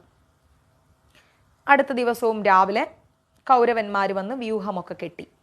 എല്ലാ യോദ്ധാക്കളും പതിവ് പോലെ യഥാസ്ഥാനത്ത് നിന്നു. അന്ന് ഭീഷ്മര് നല്ല വാശിയോടുകൂടി യുദ്ധം ചെയ്യുമെന്നും പാണ്ഡവ സൈന്യത്തെ മൊത്തം നശിപ്പിക്കുമെന്ന് നമ്മുടെ ദുര്യോധനൻ കരുതി. പാണ്ഡവന്മാരെന്ത് ചെയ്തു? അവരുടെ സേനാനായകന്മാരെയൊക്കെ കൊണ്ട് മഹത്തായൊരു വ്യൂഹം കെട്ടിവെച്ചു. പ്രധാനപ്പെട്ട സ്ഥലങ്ങളിലൊക്കെ പാണ്ഡവന്മാരും നിൽക്കാൻ തുടങ്ങി. കൗരവന്മാര് ഭീഷ്മരെ മുമ്പിൽ കൊണ്ടുവന്ന് നിർത്തിയതുപോലെ പാണ്ഡവന്മാരെന്ത് ചെയ്തു? ഭീമനെ കൊണ്ടുവന്ന് മുമ്പിൽ നിർത്തി. പോർക്കളത്തിൽ അങ്ങ് ഇറങ്ങി. കൗരവന്മാരുടെ ഭാഗത്ത് മുമ്പിൽ നിൽക്കുന്നത് ഭീഷ്മരും പാണ്ഡവന്മാരുടെ ഭാഗത്ത് മുൻപിൽ നിൽക്കുന്നത് ഭീമനും. പോർക്കളത്തിലേക്ക് ഇരു കൂട്ടരും ഇറങ്ങി. രണ്ട് ഭാഗത്തു നിന്നും നല്ല വാദ്യഘോഷങ്ങളും അട്ടഹാസങ്ങളും ശംഖുനാദങ്ങളും പോർവിളിയൊക്കെ തുടങ്ങി. ചില ദുർനിമിത്തങ്ങളെല്ലാം ആ സമയത്ത് കണ്ടു. പ്രതിപക്ഷത്തിൻ്റെ പരാജയത്തെ സൂചിപ്പിക്കുന്നതാണെന്ന് രണ്ട് കൂട്ടരും വിശ്വസിച്ചു. ചില ദുർനിമിത്തങ്ങൾ കണ്ടപ്പം പാണ്ഡവർക്ക് മനസ്സിലായി ഇത് കൗരവന്മാരുടെ തോൽവിയാണെന്ന്, കൗരവന്മാർക്ക് മനസ്സിലായി ഇത് പാണ്ഡവന്മാരുടെ തോൽവിയാണെന്ന്. രണ്ട് സൈന്യങ്ങളും ഇങ്ങനെ നിൽക്കുകയാണ് യുദ്ധം ചെയ്യാൻ. അന്ന് അർജുനന്റെ മകനായിരിക്കുന്ന അഭിമന്യുവാണ് യുദ്ധം ആരംഭിച്ചത്. അന്നത്തെ ദിവസം യാതൊരു പേടിയും കൂടാതെ അഭിമന്യു കൗരവപ്പടയിലേക്ക് അങ്ങ് പാഞ്ഞങ്ങോട്ട് കയറി. കാർമേഘവാരിധാര പോലെ ശരങ്ങളങ്ങ് വർഷിച്ചു അഭിമന്യു. ഇഷ്ടം പോലെ ശരങ്ങളങ്ങ് എടുത്തെടുത്തിട്ടു കൗരവസഭയിലേക്ക്. കൗരവന്മാരിൽ ആർക്കും അഭിമന്യുവിനെ തടുക്കാൻ പറ്റുന്നില്ല. കൗരവ സൈന്യത്തിൽ വലിയൊരു നാശനഷ്ടം അഭിമന്യു ഉണ്ടാക്കി. ആ വീരനായിരിക്കുന്ന ശക്തമേറിയിരിക്കുന്ന ശരങ്ങൾ സഹിക്കാൻ സാധിക്കാതെ ദുര്യോധനൻ അടക്കം പിന്തിരിഞ്ഞോടി. അഭിമന്യുവിൻ്റെ ശരങ്ങൾ പേടിച്ച് ദുര്യോധനൻ അടക്കം തിരിഞ്ഞോടി. അർജുനൻ്റെ മകൻ്റെ പരാക്രമം കണ്ടിട്ട് എല്ലാവരും അങ്ങ് പേടിച്ചു. ദുര്യോധനൻ അങ്ങ് എന്ത് ചെയ്യണമെന്നറിയാതെ അലംബുഷൻ എന്ന് പറയുന്ന അതിശക്തനായിരിക്കുന്ന രാക്ഷസേന്ദ്രനോട് അഭിമന്യുവിനെ എതിർത്ത് തോൽപ്പിക്കാൻ ദുര്യോധനൻ പറഞ്ഞു, എത്രയും പെട്ടെന്ന് അഭിമന്യുവിനെ അങ്ങോട്ട് തോൽപ്പിച്ചേ പറ്റൂ എന്ന് പറഞ്ഞു. അഭിമന്യു സന്തോഷത്തോടെ ആ രാക്ഷസനോട് അങ്ങ് ഏറ്റുമുട്ടി. ഒരു രക്ഷയില്ല. രണ്ടു പേരും കൂടെ ഈ രാക്ഷസനും അഭിമന്യുവും തമ്മിൽ ഭയങ്കരമായൊരു യുദ്ധം നടന്നു. രാക്ഷസൻ യാതൊരു ക്ഷീണവും കൂടാതെ പാണ്ഡവ സൈന്യത്തെ നശിപ്പിക്കുന്നത് കണ്ടിട്ട് അർജുനൻ എന്ത് ചെയ്തു? അഭിമന്യുവിനെ സഹായിക്കാൻ വേണ്ടി വന്നു. കാരണം അലംബുഷൻ എന്ന് പറയുന്ന രാക്ഷസൻ ദുര്യോധനനെ സഹായിക്കാൻ വന്നതാ. ഈ അലംബുഷൻ ആരോടാ യുദ്ധം ചെയ്യുന്നത്? അർജുനൻ്റെ മകനായിരിക്കുന്ന അഭിമന്യുവിനോട്. ഭയങ്കര യുദ്ധം കണ്ടപ്പോഴേക്കും നമ്മുടെ അഭിമന്യുവിനെ സഹായിക്കാൻ ആര് വന്നു? അർജുനൻ വന്നു. കാരണം അർജുനൻ്റെ മകനാണല്ലോ അഭിമന്യു. യുദ്ധത്തിൻ്റെ ആ ഒരു ഗൗരവം കണ്ടപ്പോഴേക്കും എല്ലാ മഹാരഥന്മാരും കൂടെ ഓടി വന്നു. പക്ഷേ സൗഭദ്രൻ എന്ത് ചെയ്തു? കൂർത്തുമൂർത്ത ശരങ്ങൾ കൊണ്ട് അലംബശൂനെ അങ്ങ് ശരിക്കങ്ങ് കൊടുത്തു. അർജുനനും അഭിമന്യുവും ചേർന്ന് രണ്ട് പേരും തക്കതായ എതിരാളികളെ കിട്ടിയ സന്തോഷത്തോടെ യുദ്ധം ചെയ്യാൻ തുടങ്ങി. യുദ്ധത്തിൽ പിടിച്ചു നിൽക്കാൻ പറ്റാതെ ഈ നമ്മുടെ അലംബുഷൻ എന്ന് പറയുന്ന രാക്ഷസൻ എന്ത് ചെയ്തു? കുറച്ച് മായാ പ്രയോഗങ്ങളൊക്കെ കാണിച്ചു. അഭിമന്യു ഭാസ്കരാസ്ത്രം എടുത്തങ്ങോട്ട് പ്രയോഗിച്ചു. മായ കൊണ്ടുണ്ടാവുന്ന ആ ഒരു അന്ധകാരം, ആ ഒരു ഇരുട്ട് അതങ്ങ് നശിപ്പിച്ചു. അവസാനം മായാപ്രയോഗങ്ങളൊന്നും ഫലിക്കുന്നില്ല എന്ന് കണ്ടപ്പോൾ ആ രാക്ഷസൻ ആയുധവും വെച്ച് ഒരൊറ്റ ഓട്ടോടി. ഒരു മായ ഇവരുടെ അടുത്ത് പ്രയോഗിക്കാൻ പറ്റുന്നില്ല. ഉടനെ നമ്മുടെ ഭീഷ്മർ അങ്ങോട്ട് രംഗത്ത് വന്നിട്ട് അഭിമന്യുവിൻ്റെ നേരെ ഇഷ്ടം പോലെ ശരങ്ങൾ അങ്ങോട്ട് ഭീഷ്മർ വിട്ടു. അത് കണ്ടപ്പം സ്വന്തം മകൻ്റെ നേരെ വന്ന ശരങ്ങൾ കണ്ടപ്പം അർജുനൻ ഓടി രംഗത്ത് വന്നു. ഭീഷ്മരെ രക്ഷിക്കാൻ വേണ്ടി ദ്രോണരും വന്നു, യോദ്ധാക്കളും വന്നു. ഭയങ്കര യുദ്ധം നടന്നുകൊണ്ടിരിക്കുമ്പോൾ ഭീമസേനൻ ചാടി അങ്ങോട്ട് വീണു. ഭീമൻ എത്തിയതോടെ കൂടി കൗരവസേനയ്ക്ക് രക്ഷയില്ല. ഉച്ചയോടുകൂടി യുദ്ധം ഭയങ്കരം ശക്തമായി, പേടിപ്പെടുത്തുന്നതായി. അത്രയ്ക്ക് രക്തച്ചൊരിച്ചിലായി യുദ്ധക്കളത്തിൽ. പല വിധത്തിലുള്ള ആയുധങ്ങളുടെ ആ ഒരു സംഘട്ടനവും ശബ്ദവും ഒക്കെ, സൈന്യങ്ങളുടെ ഭയങ്കരമായ ശബ്ദവും ഭടന്മാരുടെ ആർപ്പവിളിയും എല്ലാം കൊണ്ടും 4 ദിക്ക് മുഴങ്ങുന്ന രീതിയിലുള്ള കോലാഹലം അങ്ങ് അരങ്ങേറി. ഉച്ചയായപ്പോഴേക്കും അർജുനനും ഭീഷ്മരും തമ്മിലുള്ള യുദ്ധത്തിൽ പാർത്ഥരെന്ത് ചെയ്ത് ഭീഷ്മരുടെ വില്ല് 2 പ്രാവശ്യം മുറിച്ചു കളഞ്ഞു. അർജുനൻ 2 പ്രാവശ്യം ഭീഷ്മരുടെ വില്ലങ്ങോട്ട് മുറിച്ചു കളഞ്ഞു. ഭീഷ്മർക്ക് അങ്ങോട്ട് ദേഷ്യം സഹിക്കാൻ പറ്റാതെ സിംഹത്തെ പോലെ അലറിക്കൊണ്ട് പാണ്ഡവപ്പടയെ മുഴുവൻ നശിപ്പിക്കുമെന്ന് തീർച്ചപ്പെടുത്തിയതുപോലെ ഭീഷ്മരും യുദ്ധം തുടങ്ങി. യുദ്ധത്തിൻ്റെ കാഠിന്യം കണ്ടിട്ട് ദേവന്മാരൊക്കെ അങ്ങ് വിറച്ചു നിൽക്കുകയാണ്. അർജുനനെയും കൃഷ്ണനെയും അവരെന്ത് ചെയ്തു? ശരങ്ങൾ കൊണ്ടങ്ങ് മൂടിക്കളഞ്ഞു. ഉടനെ കൃഷ്ണൻ എന്ത് ചെയ്തു? കടിഞ്ഞാൺ വിട്ട് തേരിൽ നിന്ന് കൃഷ്ണൻ അങ്ങോട്ട് ചാടി ഇറങ്ങി ചക്രം എടുത്തിട്ട് ഭീഷ്മരുടെ നേരെ ഒരു പോക്ക് അങ്ങോട്ട് പോയി. ഭീഷ്മർക്ക് അത് കണ്ടപ്പോഴേക്ക് ഭയങ്കരം സന്തോഷം. കൃഷ്ണൻ അങ്ങ് ചാടി ഇറങ്ങിയിട്ട് ചക്രവും എടുത്തുകൊണ്ട് കൃഷ്ണൻ അങ്ങ് വരികയാണ്. ഇത് കണ്ടപ്പോൾ ഭീഷ്മർക്ക് ഭയങ്കര സന്തോഷം. കൃഷ്ണൻ്റെ കൈകൊണ്ട് മരിക്കുകയാണെങ്കിൽ അത് തന്നെയാണ് ഏറ്റവും വലിയ പുണ്യമെന്ന് നമ്മുടെ ഭീഷ്മർ കരുതി. പക്ഷേ അർജുനൻ വീണ്ടും ഓടിച്ചെന്നിട്ട് കൃഷ്ണനെ സമാധാനിപ്പിച്ചു. അതിനുശേഷം നമ്മുടെ ഭീഷ്മരും അർജുനനും തമ്മിൽ ഭയങ്കരമായ യുദ്ധം നടന്നു. അതിൽ പാണ്ഡവ സൈന്യത്തിന് നല്ല നാശനഷ്ടം ഉണ്ടാക്കുമെന്ന് ഭീഷ്മർ ഉറപ്പിച്ചു. അത് കണ്ടപ്പോൾ നമ്മുടെ ദുര്യോധനന് ഭയങ്കര സന്തോഷമായി. ഭീഷ്മർ ഭയങ്കര നാശനഷ്ടങ്ങൾ ഉണ്ടാക്കിക്കൊണ്ടിരിക്കുകയാണ് പാണ്ഡവന്മാരുടെ ഭാഗത്ത്. ഭീഷ്മർ സൈന്യങ്ങളൊക്കെ കൊന്നു നശിപ്പിച്ചുകൊണ്ടിരിക്കുമ്പോൾ പെട്ടെന്ന് സൂര്യൻ അങ്ങ് അസ്തമിച്ചു. കൗരവന്മാർ സന്തോഷിച്ച് ഭീഷ്മരെ അഭിനന്ദിച്ചുകൊണ്ട് അവരുടെ സ്ഥലത്തേക്ക് പോയി. പകല് മുഴുവൻ കഠിനമായിട്ട് യുദ്ധം ചെയ്തതുകൊണ്ട് അവരെല്ലാവരും അന്ന് കിടന്നുറങ്ങി, നേരത്തെ കിടന്നുറങ്ങി. ആ സമയത്ത് അന്ന് രാത്രി ഭീഷ്മരും യുധിഷ്ഠിരനുമായിട്ടൊരു സംസാരം ഉണ്ടായി. പാണ്ഡവ പക്ഷത്തുള്ള സൈന്യങ്ങളെല്ലാം കിടന്നുറങ്ങുകയാണ്. പാണ്ഡവന്മാരും കൃഷ്ണനും ഒരു ആലോചന ചെയ്തു. എല്ലാവരും കൂടി ഒരു മീറ്റിംഗ് കൂടി. ധർമ്മപുത്രർ പറഞ്ഞു, അല്ലയോ കൃഷ്ണ, നാം ഈ യുദ്ധം തുടങ്ങിയത് വളരെ കഷ്ടമായിപ്പോയി. എത്രയെത്ര രാജാക്കന്മാരുടെ മരണത്തിന് നാം കാരണക്കാരായി. ഭീഷ്മരെ ജയിക്കാൻ ആർക്കും സാധിക്കില്ല. അതുകൊണ്ട് നമുക്ക് ജയം കിട്ടുന്ന കാര്യം കുറച്ച് സംശയമാണ്. അജയ്യരായിരിക്കുന്ന ഭീഷ്മരും ദ്രോണരുമെല്ലാം പ്രതിപക്ഷത്തുണ്ടെന്നറിഞ്ഞിട്ടും നാം യുദ്ധത്തിനൊരുങ്ങിയത് ബുദ്ധിശൂന്യതയാണെന്ന് എനിക്കിപ്പോൾ തോന്നുന്നു കൃഷ്ണ. ക്രുദ്ധനായിരിക്കുന്ന ഭീഷ്മർ ഇന്ന് എത്രമാത്രം നാശനഷ്ടങ്ങളാണ് നമുക്കുണ്ടാക്കി വച്ചിരിക്കുന്നത്. നമ്മുടെ എത്ര സൈന്യങ്ങളാണ് നശിച്ചിരിക്കുന്നത്. ശൂരന്മാരായിരിക്കുന്ന എൻ്റെ അനുജന്മാർ കൂടി വല്ലാതെ വിഷമിച്ചിരിക്കുകയാണ്. അതുകൊണ്ട് ഇനി എങ്ങനെയെങ്കിലും ജീവൻ കിട്ടാൻ വല്ല മാർഗമുണ്ടോ? മധുസൂദന, ഇനിയുള്ള ജീവിതകാലം മുഴുവൻ തപോവൃത്തിയിൽ കഴിയുന്നതാണ് നല്ലതെന്ന് തോന്നുന്നു. ധർമ്മത്തിന് തെറ്റുപറ്റാത്ത രീതിയിൽ എന്താണ് വേണ്ടതെന്ന് അങ്ങ് ഉപദേശിക്കൂ കൃഷ്ണ. ഇത് നമ്മുടെ യുധിഷ്ഠിരൻ പറയാം. ഹരേ കൃഷ്ണ. ചെറിയൊരു കാര്യം പറയട്ടെ. നമ്മുടെ ലൈവ് ഷെയറിങ് 133 ഉള്ളൂ. 243 ഉള്ളൂ. ഓമനക്കുട്ടൻ ഇട്ടിട്ടുണ്ട്. മാക്സിമം എല്ലാവരും ഒന്ന് ഷെയർ ചെയ്യും. കണ്ടുകൊണ്ടിരിക്കുന്ന ഓരോരുത്തരും നിങ്ങളുടെ സ്വന്തം ഫേസ്ബുക്ക് പേജിലേക്കും നിങ്ങളുടെ ഓരോരുത്തരുടെ വാട്സപ്പ് ഗ്രൂപ്പുകളിലേക്കൊക്കെ ഒന്ന് ഷെയർ ചെയ്താൽ വലിയ ഉപകാരമായിരിക്കും. ഗുരുവായൂർ മഞ്ജരീസ് ലൈവ് ഷെയറിങ്ങിലൂടെയാണ് മുന്നോട്ട് പോകുന്നത്. അത്രമാത്രം ചെയ്തു. ഹരേ കൃഷ്ണ.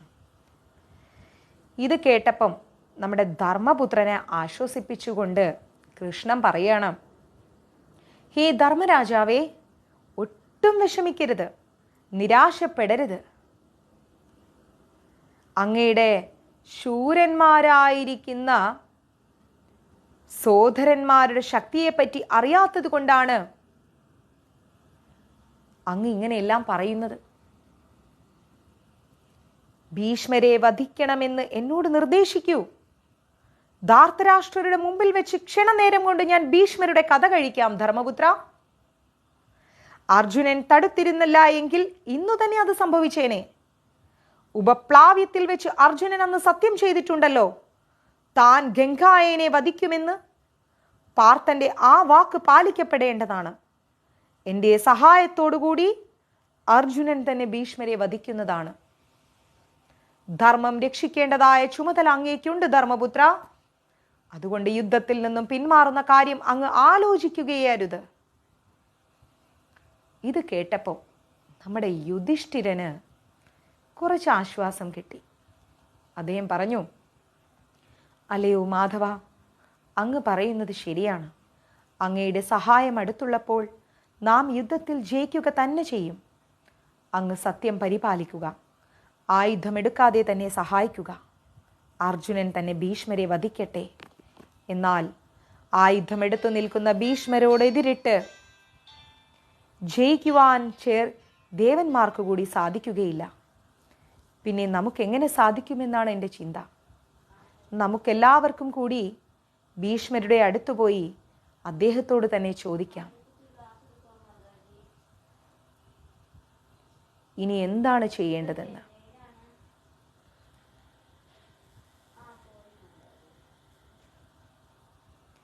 വേണ്ട ഉപദേശങ്ങൾ പിന്നീട് തരാമെന്ന് തുടക്കത്തിൽ അദ്ദേഹം പറഞ്ഞിട്ടുണ്ട്. നമുക്ക് ഹിതം ആഗ്രഹിക്കുന്ന ആളാണ് അദ്ദേഹം. അതുകൊണ്ട് അദ്ദേഹത്തെ എങ്ങനെയാണ് ജയിക്കേണ്ടത് എന്ന് അദ്ദേഹം തന്നെ പറഞ്ഞു തരും. എന്നാൽ കൃഷ്ണ, ഈ ക്ഷാത്രധർമ്മം വളരെ കഷ്ടം തന്നെയാണ്. നമ്മളെ സ്നേഹത്തോടു കൂടി ലാളിച്ചു വളർത്തിയ മുത്തച്ഛനെ കൂടി കൊല്ലുവാനാണ് നാം ആലോചിക്കുന്നത്. ഇത് കേട്ടപ്പോൾ നമ്മുടെ കൃഷ്ണൻ പറഞ്ഞു, മഹാരാജാവേ, അങ്ങയുടെ അഭിപ്രായം നല്ലതു തന്നെയെന്ന് എനിക്കും തോന്നുന്നു. ഭീഷ്മർ ധർമ്മിഷ്ഠനാണ്, ധർമ്മത്തിന് വിജയം ആഗ്രഹിക്കുന്നവനാണ്. അദ്ദേഹം തീർച്ചയായും നിങ്ങൾക്ക് ഹിതമായ കാര്യം ഉപദേശിച്ചു തരും. നമുക്ക് അദ്ദേഹത്തിൻ്റെ അടുത്തേക്ക് പോകാം. പാണ്ഡവന്മാരും കൃഷ്ണനും കൂടി രാത്രി നല്ല അർദ്ധരാത്രിയുടെ മധ്യത്തിൽ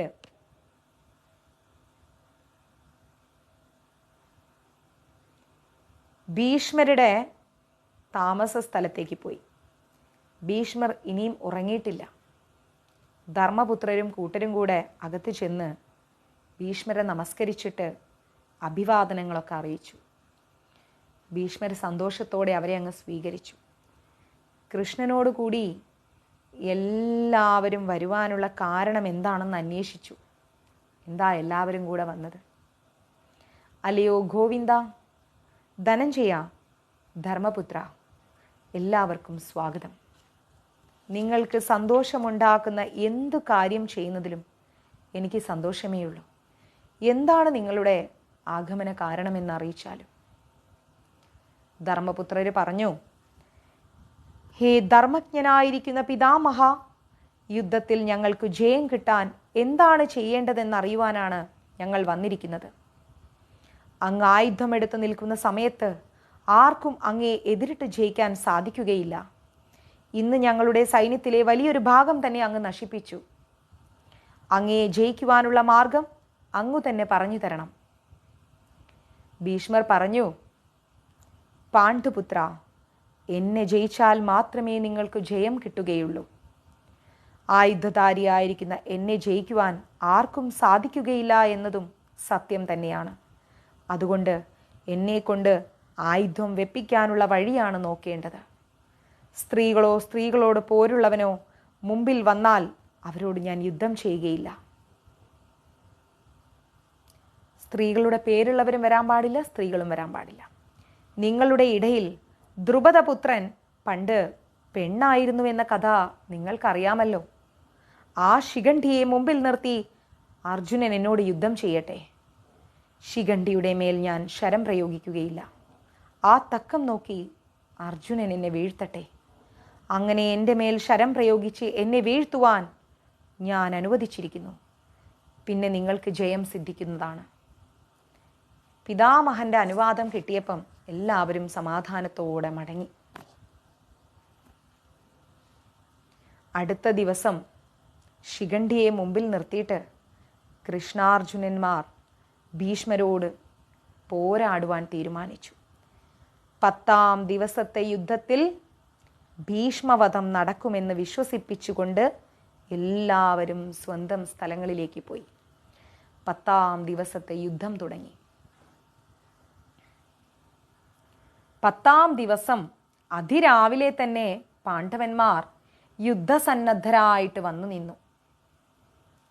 അജയ്യമായിരിക്കുന്ന വ്യൂഹം ചമച്ച് ശിഖണ്ഡിയെ അങ്ങ് മുമ്പിൽ നിർത്തി. അർജുനൻ ശിഖണ്ഡിയെ രക്ഷയ്ക്കായി അടുത്തു തന്നെ നിർത്തിയിരിക്കുകയാണ്. മറ്റുള്ള മഹാരഥന്മാരൊക്കെ അമ്പും വില്ലും ഏന്തിയിട്ട് യഥാസ്ഥാനത്തങ്ങ് നിലയുറപ്പിച്ചു. അന്ന് ഭീഷ്മരെ വീഴ്ത്താമെന്നായിരുന്നു എല്ലാവരുടെയും പ്രതീക്ഷ. ഭീമനും നകുല സഹദേവന്മാരും യുധിഷ്ഠിരനും ദ്രൗപദേയന്മാരും എല്ലാം ജാഗ്രതയോടെ അവരവരുടെ സ്ഥലങ്ങളിൽ അങ്ങ് നിന്നു. വ്യൂഹത്തെ അങ്ങ് കാത്ത് രക്ഷിക്കുകയാണ്. അപ്രകാരം തന്നെ ഭീഷ്മരും വ്യൂഹം ചമച്ച് യുദ്ധത്തിന് തയ്യാറായി നിൽക്കുകയാണ്. കൗരവ സൈന്യത്തിലുള്ള എല്ലാ മഹാരഥന്മാരും ഭീഷ്മരുടെ രക്ഷയ്ക്കായിട്ട് ഇങ്ങനെ ജാഗ്രതയോടെ നിൽക്കുന്ന സമയത്ത് ശിഖണ്ഡിയെ ഭീഷ്മരുടെ മുമ്പിൽ വരാതിരിക്കുവാനുള്ള നിശ്ചയമാണ് അവർക്കെല്ലാവർക്കും ഉണ്ടായിരുന്നത്. ഒരു കാരണവശാലും ശിഖണ്ഡി ഭീഷ്മരുടെ അടുത്തേക്ക് വരരുത്. ഇതാണ് കൗരവ സഭയുടെ തീരുമാനം. എന്നാൽ പാണ്ഡവന്മാരോ ശിഖണ്ഡിയെ മുമ്പിലേക്ക് കൊണ്ടുവരികയാണ്. ആസുര പൈശാച വ്യൂഹങ്ങളിൽ നിന്നുകൊണ്ട് അവരെല്ലാവരും യുദ്ധത്തിന് തയ്യാറായി നിൽക്കുമ്പോൾ അധികം താമസിയാതെ രണ്ട് കൂട്ടരും തമ്മിൽ യുദ്ധം തുടങ്ങി. പാണ്ഡവന്മാരുടെ ശരങ്ങളേറ്റ് കൗരവ പടയ്ക്ക് നിൽക്കക്കളിയില്ലാതെയായി. നകുലന്റെയും സഹദേവന്റെയും ശരങ്ങൾ കൊണ്ട് കൗരവ സൈന്യം അങ്ങ് ചിന്നിച്ചിതറി ഓടാൻ തുടങ്ങി. അത് കണ്ട് ഭീഷ്മർ ഒരു സംഹാര രുദ്രനെ പോലെ അങ്ങ് മുന്നേറുകയാണ്. പാണ്ഡവ സൈന്യത്തിന് ഒരുപാട് നാശനഷ്ടങ്ങൾ ഭീഷ്മർ ഉണ്ടാക്കി. 10-ാം ദിവസം ഭീഷ്മരുടെ വീര്യത്തിന് ഒരു കുറവുമില്ല. അർജുനൻ എന്ത് ചെയ്ത് ശിഖണ്ഡിയെ കൊണ്ടുവന്നിട്ട് മുൻനിർത്തിയിട്ട് എതിർക്കാൻ തുടങ്ങിയെങ്കിലും ഭീഷ്മര് ശിഖണ്ഡിയെ അവഗണിച്ചു. അർജുനനോട് പോരാടാൻ തുടങ്ങി. ശിഖണ്ഡി ഭീഷ്മരെ അങ്ങ് പ്രകോപിപ്പിച്ച് പലതും പറഞ്ഞു നോക്കിയെങ്കിലും ഭീഷ്മർ അതൊന്നും ശ്രദ്ധിക്കുന്നില്ല. ഭീഷ്മര് നിന്നുകൊണ്ട് യുദ്ധം ചെയ്യാണ്. ശിഖണ്ഡി പലതും ഭീഷ്മരോട് ഇങ്ങനെ പറഞ്ഞുകൊണ്ടിരിക്കുന്നു. ഭീഷ്മർ അതൊന്നും ശ്രദ്ധിക്കാതെ അർജുനന്റെ നേരെ ഇങ്ങനെ ശരം വിട്ടുകൊണ്ടിരിക്കുകയാണ്. കുറച്ച് കഴിഞ്ഞപ്പോൾ അർജുനൻ എന്ത് ചെയ്തു? ഭീഷ്മരെ അങ്ങ് മാറ്റി നിർത്തിയിട്ട് സൈന്യങ്ങളുടെ നേരെ അർജുനൻ തിരിഞ്ഞു. ഭീമനും പാർത്ഥനും കൂടി എന്ത് ചെയ്തു? തൻ്റെ സൈന്യങ്ങൾക്ക് നേരെ വരുന്ന നാശനഷ്ടങ്ങൾ ദുര്യോധനൻ ഓടി ചെന്നിട്ട് ഭീഷ്മരോട് ആവലാതി പറഞ്ഞു. പിതാമഹ, ഭീമനും അർജുനനും ചേർന്ന് നമ്മുടെ സൈന്യത്തെ നശിപ്പിക്കുന്നു. പിതാമഹ, കൃഷ്ണസാരഥിയായിരിക്കുന്ന പാർത്ഥൻ നമ്മുടെ സൈന്യങ്ങളെ കാട്ടുതീ പോലെ കാടിനെ എന്നോണം നശിപ്പിക്കുന്നത് കാണുന്നില്ലേ പിതാമഹ? അങ്ങേക്ക് മാത്രമേ അർജുനന്റെ പരാക്രമം നിർത്താൻ സാധിക്കുകയുള്ളൂ പിതാമഹ. പാണ്ഡവ പക്ഷത്തുള്ള ഓരോരുത്തരും മുന്നേറിക്കൊണ്ടിരിക്കുകയാണ്. അങ്ങ് ഉപേക്ഷ വിചാരിക്കരുതേ പിതാമഹ. ദേവവിക്രമനായിരിക്കുന്ന അങ്ങേക്കല്ലാതെ ഞങ്ങൾക്ക് വേറൊരു ഗതിയുമില്ല പിതാമഹ. അതുകൊണ്ട് നമ്മുടെ സൈന്യത്തെ രക്ഷിക്കൂ എന്നും പറഞ്ഞ് ദുര്യോധനൻ അങ്ങ് ആർത്ത് വിളിക്കാൻ തുടങ്ങി. ദുര്യോധനന്റെ അട്ടഹാസം കേട്ടിട്ട് ഭീഷ്മരങ്ങ് ദുര്യോധനനെ സമാധാനിപ്പിച്ചുകൊണ്ട് പറഞ്ഞു, ശരി ദുര്യോധന, ശരി, ഇന്ന് തന്നെ നിന്നോട് ഞാൻ ചെയ്ത പ്രതിജ്ഞ ഞാൻ നിറവേറ്റും. ദുര്യോധന, 10,000 മാന്യന്മാരായിരിക്കുന്ന മന്നന്മാരെ കൊല്ലാമെന്ന സത്യം ഞാൻ ഇന്ന് തന്നെ നിറവേറ്റിക്കൊള്ളും. ഇന്നത്തെ യുദ്ധത്തിന്റെ അവസാനത്തിൽ ഞാനും പാണ്ഡവന്മാരും ജീവിച്ചിരിക്കില്ല. ഇന്ന് പടത്തലയ്ക്കൽ നിന്നുകൊണ്ട് നിന്നോടുള്ള കടം ഞാൻ വീട്ടുന്നുണ്ട് ദുര്യോധന എന്ന് പറഞ്ഞ് തിരിഞ്ഞു നോക്കാതെ ഭീഷ്മര് മുന്നേറിക്കൊണ്ടിരിക്കുകയാണ്. ക്രുദ്ധനായിരിക്കുന്ന ഒരു സർപ്പത്തെ പോലെ ചീറ്റി വരുന്ന ഭീഷ്മരെ അർജുനൻ എന്തു ചെയ്തു? കൂർത്തുമൂർത്ത ശരങ്ങൾ കൊണ്ട് തടഞ്ഞങ്ങട് നിർത്തി. ഭയങ്കരമായൊരു സർപ്പത്തെ പോലെ ചീറ്റി വരികയാണ് ഭീഷ്മര്. അർജുനൻ കുറെ ശരങ്ങൾ അങ്ങോട്ട് ഇട്ടപ്പം തടഞ്ഞവിടെ നിർത്തി. ദുശാസനൻ എന്ത് ചെയ്തു? ഭീഷ്മരുടെ രക്ഷയ്ക്കായിട്ട് ഓടി വന്നപ്പം അർജുനൻ നേരെ ഭീഷ്മരെ വിട്ടിട്ട് ദുശാസനന്റെ അടുത്തേക്ക് അങ്ങോട്ട് തിരിഞ്ഞു. യുദ്ധവിദഗ്ധരായിരിക്കുന്ന ദുർജയന്മാരായിരിക്കുന്നവർ തമ്മിലുള്ള യുദ്ധം അതിഭയങ്കരമായി പോയിക്കൊണ്ടിരിക്കുകയാണ്. ദുശാസനൻ അങ്ങോട്ട് ശരങ്ങൾ അങ്ങോട്ട് വർഷിച്ചിട്ട് അർജുനനെ അങ്ങ് ശരങ്ങൾ കൊണ്ട് മൂടിക്കളഞ്ഞു. അത് കണ്ടപ്പം കൗരവന്മാരങ്ങ് സന്തോഷം കൊണ്ട് തുള്ളാൻ തുടങ്ങി. ക്ഷണത്തിൽ അടുത്ത നിമിഷം തന്നെ അർജുനന്റെ ശരങ്ങള് ദുശാസനന്റെ മർമ്മങ്ങളിൽ അങ്ങോട്ട് അർജുനൻ വിട്ടു. എടാ ദുശാസന എന്നും പറഞ്ഞ് മർമ്മങ്ങൾ തോറും അർജുനൻ ശരങ്ങൾ അങ്ങ് വിട്ട് ഒരു നിവർത്തിയില്ലാതെ ദുശാസനൻ തിരിഞ്ഞോടി. ഓടി ഭീഷ്മരുടെ അടുത്തേക്ക് എത്തി ദുശാസനൻ. പിന്നെ കൗരവന്മാരുടെ ഭാഗത്തുള്ള പ്രമുഖമായിരിക്കുന്ന സാരഥികളൊക്കെ ശക്തിയോടെ അങ്ങ് പോരാടാൻ തുടങ്ങി. രണ്ട് പക്ഷത്തിലുമുള്ള യോദ്ധാക്കള് അന്യോന്യം ഏറ്റുമുട്ടിയെന്നല്ലാതെ ആർക്കും ജയിക്കാൻ സാധിച്ചില്ല. ഒരു തരത്തിലും ജയിക്കാൻ സാധിച്ചില്ല. എല്ലാവരും എതിരാളികളെ അങ്ങ് തടഞ്ഞ് നിർത്താന്നല്ലാതെ ജയിക്കാൻ പറ്റുന്നില്ല. ആ സമയത്താണ് ദ്രോണർ എന്ത് ചെയ്തു? സ്വന്തം മകനായിരിക്കുന്ന അശ്വത്ഥാമാവിനെ വിളിച്ചിട്ട് പറഞ്ഞു, ദൃഷ്ടദുമ്നനോട് എതിരിടൂ അശ്വത്ഥാമാവേ എന്ന് പറഞ്ഞു ദ്രോണര്. അദ്ദേഹം പറഞ്ഞു, ഉണ്ണി, ഇന്നു പല ദുഷഗുണങ്ങളും കാണുന്നുണ്ട്. ഈ ദുർനിമിത്തങ്ങൾ നമ്മുടെ സൈന്യത്തിന് വരാൻ പോകുന്ന വലിയ നാശത്തെയാണ് കാണിക്കുന്നത്. പാപിയായിരിക്കുന്ന പാഞ്ചാലപുത്രനെ മുന്നിൽ നിർത്തിക്കൊണ്ട് പാർത്ഥൻ ഇതാ ഭീഷ്മരോട് എതിരിടുന്നു. താൻ ശിഖണ്ഡിയെ കൊല്ലുകയില്ല എന്ന് ഭീഷ്മർ പറഞ്ഞിട്ടുണ്ട്. അമംഗളനായിരിക്കുന്ന അവനെ മുമ്പിൽ കാണുമ്പോൾ ഗംഗേയൻ ശരം പ്രയോഗിക്കുകയില്ല. ഒരു കാരണവശാലും ഉണ്ണി, ഭീഷ്മർ ശിഖണ്ഡിക്ക് നേരെ ശരം പ്രയോഗിക്കുകയില്ല. അപ്പോൾ എന്തുണ്ടാകുമെന്നോർക്കുമ്പോൾ എൻ്റെ മനസ്സ് തളർന്നു പോകുന്നു. എങ്കിലും നമ്മളാൽ കഴിയുന്നത് നമ്മൾ ചെയ്യേണ്ടതുണ്ട്. പാഞ്ചാല പുത്രനോട് എതിരിടുക. ഞാൻ ധർമ്മപുത്രനുമായി എതിരിടാൻ പോവുകയാണ്. വരുന്നത് വരട്ടെ ഉണ്ണി എന്നും പറഞ്ഞുകൊണ്ട് യുദ്ധം അങ്ങ് തുടങ്ങാണ്. ദ്രോണര് പറഞ്ഞത് കേട്ടപ്പോഴേക്കും അശ്വത്ഥാമാവ് എന്ത് ചെയ്തു? 10 മഹാരഥന്മാരെയും കൂടെ കൂടിയിട്ട് ഭീമസേനനുമായിട്ട് അങ്ങ് പൊരുതി. ഭീമന്റെ പരാക്രമം കണ്ട് എല്ലാവരും അങ്ങ് ആശ്ചര്യപ്പെട്ടു. 10 ദിക്കുകളിൽ നിന്ന് വരുന്ന ശരങ്ങളെയെല്ലാം ഒറ്റയ്ക്ക് നിന്നിട്ട് എതിർത്ത് നശിപ്പിക്കുകയാണ് ഭീമൻ. ഒരു സൈഡിൽ നിന്ന് വരുന്ന ശരങ്ങളെയും ഭീമൻ നിഷ്ഫലമാക്കുന്നില്ല, എല്ലാം നശിപ്പിക്കുന്നു.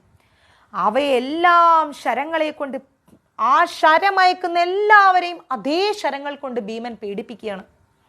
ശല്യരും കൃപരും ഒക്കെ വാശിയോടുകൂടി പോരാടുന്നുണ്ടെങ്കിലും ഒന്നും ഫലം കാണുന്നില്ല. അനേകം യോദ്ധാക്കളോട് ഒറ്റയ്ക്ക് നിന്ന് ഭീമനെ കൊണ്ട് അർജുനൻ ഭീമന്റെ സഹായത്തിനായിട്ട് ഓടിയെത്തി.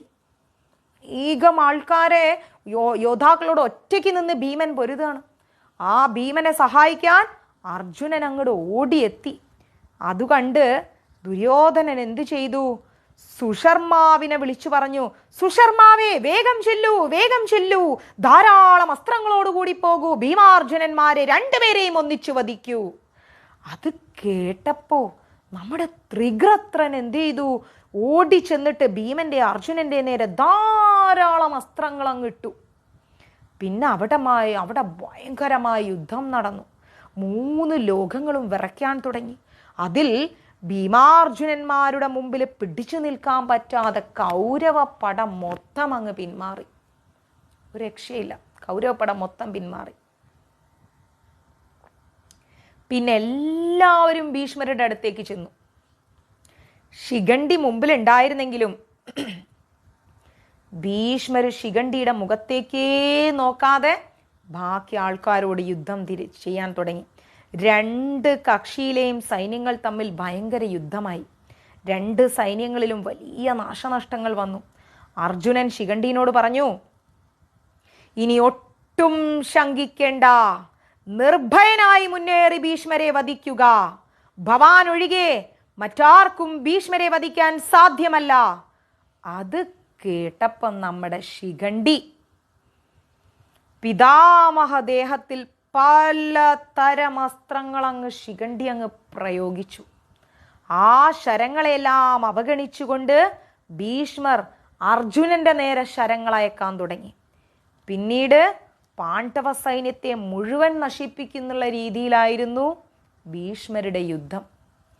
ദുര്യോധനൻ എന്തു ചെയ്തു? തൻ്റെ സൈന്യങ്ങളെയെല്ലാം പ്രോത്സാഹിപ്പിച്ചുകൊണ്ടേയിരിക്കുകയാണ്. പക്ഷേ പാണ്ഡവന്മാരും ഒട്ടും കുറവ് വരുത്തിയില്ല. യുദ്ധക്കളം മുഴുവൻ ആനകളുടെയും കുതിരകളുടെയും മനുഷ്യരുടെയും ശവം കൊണ്ടങ്ങ് മൂടി. പുഴ പോലെ രക്തമൊഴുകാൻ തുടങ്ങി. എല്ലായിടത്തും കോലാഹലം. പിന്നെ ഭീഷ്മർ എന്ത് ചെയ്തു? ഒരു ദിവ്യമായ അസ്ത്രമെടുത്തിട്ട് മന്ത്രിച്ച് പാർത്ഥൻ്റെ നേരെ അങ്ങോട്ട് വിട്ടു. ശിഖണ്ഡിയാണ് മുമ്പിൽ നിന്നുകൊണ്ട് അതിനെ നേരിട്ടത്, ആ മന്ത്രിച്ച് വിട്ട അസ്ത്രത്തെ. ഭീഷ്മർ ഉടനെ തന്നെ ശിഖണ്ഡിയെ കണ്ടതും അസ്ത്രം അങ്ങ് പിൻവലിച്ചു. പിന്നീട് കൃഷ്ണസാരഥിയായിരിക്കുന്ന പാർത്ഥൻ എന്ത് ചെയ്തു? പിതാമഹനെ അങ്ങ് മോഹിപ്പിച്ച് കൗരവ സൈന്യത്തെ മുഴുവൻ പാർത്ഥൻ അങ്ങ് കൊന്നൊടുക്കി. അത് കണ്ടപ്പോൾ നമ്മുടെ ശല്യർ, കൃപർ, വികർണൻ, ദുശാസനൻ എല്ലാവരും തേരുമെടുത്തൊരൊറ്റ വരവാണ്. പാണ്ഡവന്മാരുടെ സൈന്യത്തെ ഇട്ട് അങ്ങോട്ട് കുലുക്കിക്കളഞ്ഞു ഇവർ. കൃഷ്ണൻ എന്ത് ചെയ്ത്? അർജുനനെ അങ്ങ് പ്രോത്സാഹിപ്പിക്കാൻ തുടങ്ങി. ഇതാ ശന്തനുപുത്രനായിരിക്കുന്ന ഭീഷ്മൻ സൈന്യങ്ങളുടെ നടുവിൽ വന്ന് നിൽക്കുന്നു. ശന്തനുവിനെ മകനായിരിക്കുന്ന ഭീഷ്മര് ഒട്ടനെ സൈന്യങ്ങളുടെ നടുക്ക് വന്ന് നിന്നു. ബലം കൊണ്ട് ഇവനെ കൊന്നാൽ മാത്രമേ നിനക്ക് വിജയം സിദ്ധിക്കുകയുള്ളൂ. ഇനി ഒട്ടും സംശയിക്കേണ്ട. വേഗത്തിൽ ഭീഷ്മരെ കൊല്ലുവാനുള്ള ഉപായം നോക്കണം, അല്ലെങ്കിൽ ഇത് വിഷമത്തിന് കാരണമാകും പാർത്ഥ. കൃഷ്ണൻ പറഞ്ഞു, ഒട്ടും സംശയിക്കരുത്, ഇവനെ ഇപ്പൊ കൊല്ലണം, അല്ലെങ്കിൽ അത് വിഷമിക്കേണ്ടി വരും പറഞ്ഞു.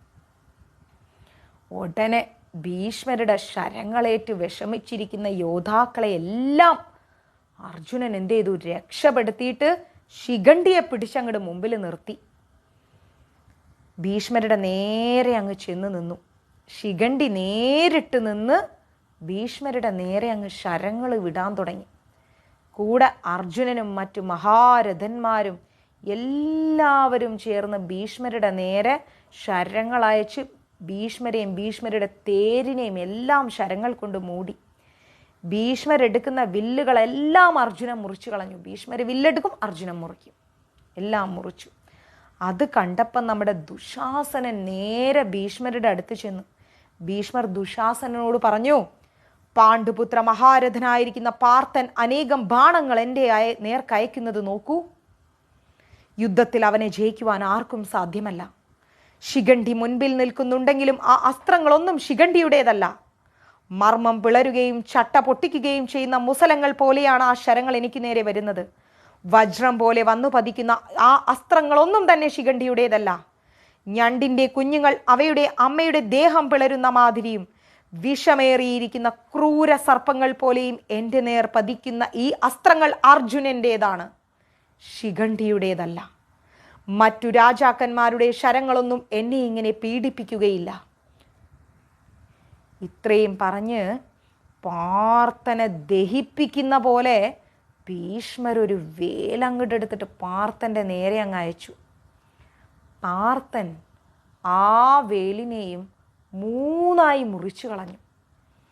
ഭീഷ്മരെല്ലാം മറന്ന് 2 ഉറപ്പിച്ചിട്ട് നിശ്ചയിച്ചുറപ്പിച്ച പോലെ വാളും പരിചയം ഇങ്ങ് കയ്യിലെടുത്തിട്ട് കൗരവന്മാര് നോക്കി നിൽക്കേ തേരിൽ നിന്നും ഭീഷ്മരൊരു ചാട്ടം അങ്ങ് ചാടി, വാളും പരിചയം കൂടെ എടുത്തിട്ട്.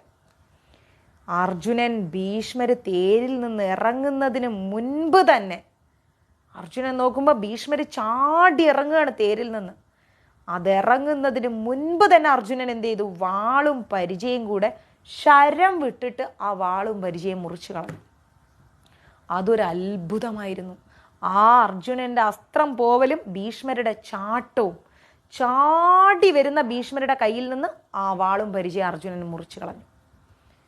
യുധിഷ്ഠിര മഹാരാജാവ് ഇത് കണ്ടപ്പോൾ വിളിച്ചു പറഞ്ഞു, സൈനിക വീരന്മാരെ മുന്നേറുവിൻ, ഭീഷ്മരോട് എതിർക്കുവിൻ, ഒട്ടും പേടിക്കണ്ട, അർജുനന്റെ അടുത്ത് ചെല്ലുവിൻ. അവരെല്ലാവരും അർജുനന്റെ യുദ്ധസാമർത്ഥ്യം കണ്ടിട്ട് മുന്നേറാൻ തുടങ്ങി. അത് കണ്ടപ്പോൾ കൗരവന്മാര് ഒരു പേടിയും കൂടാതെ പാണ്ഡവന്മാരോട് എതിരിടാൻ തുടങ്ങി. 2 കൂട്ടരും തമ്മിൽ അവിടെ ഉണ്ടായ യുദ്ധം മുമ്പ് നടന്ന യുദ്ധത്തെക്കാളൊക്കെ ഭയങ്കരമായ യുദ്ധമായിരുന്നു. 10,000 യോദ്ധാക്കളെ കൊന്നതിന് ശേഷം ഭീഷ്മർ സ്വയം വിചാരിക്കുകയാണ്, എനിക്ക് യുദ്ധം മതിയായി, ഇനി ഞാനെല്ലാം അവസാനിപ്പിച്ചേക്കാം, ഇതെൻ്റെ അവസാനത്തെ യുദ്ധമാവട്ടെ. ഇങ്ങനെ വിചാരിച്ചു നിന്ന് കണ്ണു തുറന്നപ്പോൾ ഭീഷ്മർ കാണുന്നത് ഭീഷ്മരുടെ മുമ്പിൽ ശിഖണ്ഡി നിൽക്കുന്നു. ഭീഷ്മരുടെ നേരെ അപ്പോഴേക്കും അർജുനൻ ആയിരക്കണക്കിന് ശരങ്ങൾ അങ്ങ് വർഷിച്ചു. അദ്ദേഹത്തിൻ്റെ ദേഹത്തിൽ മുറിവേൽക്കാത്ത 2 ലിംഗത്തിന് ഇടം പോലും ഉണ്ടായിരുന്നില്ല. ശിഖണ്ഡിയെ കണ്ട് നിരായുധനായി നിൽക്കുന്ന അദ്ദേഹം ദേഷ്യത്തോടെ വരുന്ന പാർത്ഥൻ്റെ തുരുതുരെയുള്ള ആ ഒരു അമ്പുകൾ കണ്ട് ദേഷ്യത്തോടെ അർജുനൻ ഇങ്ങനെ അമ്പ് ചെയ്തുകൊണ്ടിരിക്കുകയാണ്. നിരായുധനായി നിൽക്കുകയാണ് ഭീഷ്മർ. ആ ഭീഷ്മർ തളർന്ന് തേരുവിട്ട് കിഴക്കോട്ട് തലവെച്ച് യുദ്ധഭൂമിയിൽ അവിടെ വീണു. സൂര്യൻ അസ്തമിക്കാൻ കുറച്ച് സമയം കൂടെയുള്ളൂ. എല്ലാവരും നോക്കി നിൽക്കെ ഭീഷ്മർ യുദ്ധഭൂമിയിൽ വീഴുകയാണ്. ആ സമയത്ത് സൂര്യൻ അസ്തമിക്കാൻ തുടങ്ങുകയാണ്. മണ്ണിലും വിണ്ണിലും എല്ലാവരും നോക്കി നിൽക്കെ ഘോരമായ യുദ്ധം നടക്കുകയാണ്. പിതാമഹൻ തളർന്ന് വീണ സമയത്ത് എന്താ ഉണ്ടാവുന്നത്? ഭയങ്കരമായിരിക്കുന്ന സന്തോഷമാണ് അവിടെ നടക്കുന്നത്. ഭയങ്കരമായ സന്തോഷം നടക്കുകയാണ് ഭീഷ്മർ തളർന്നു വീണപ്പം. അപ്രതീക്ഷിതമായിരിക്കുന്ന ആ ഒരു പതനത്തോടെ കൗരവന്മാരുടെ ഹൃദയമെല്ലാം വാടി അങ്ങ് തളരുകയാണ്.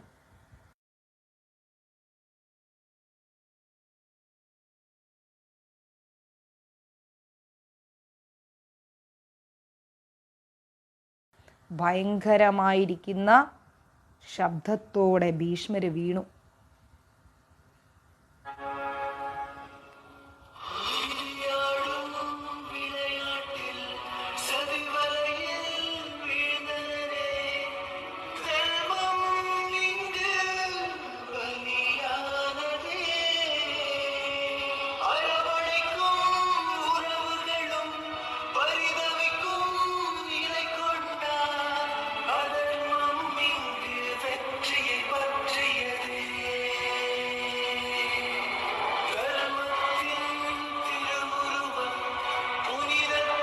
കൗരവന്മാർ വാടി തളർന്നു.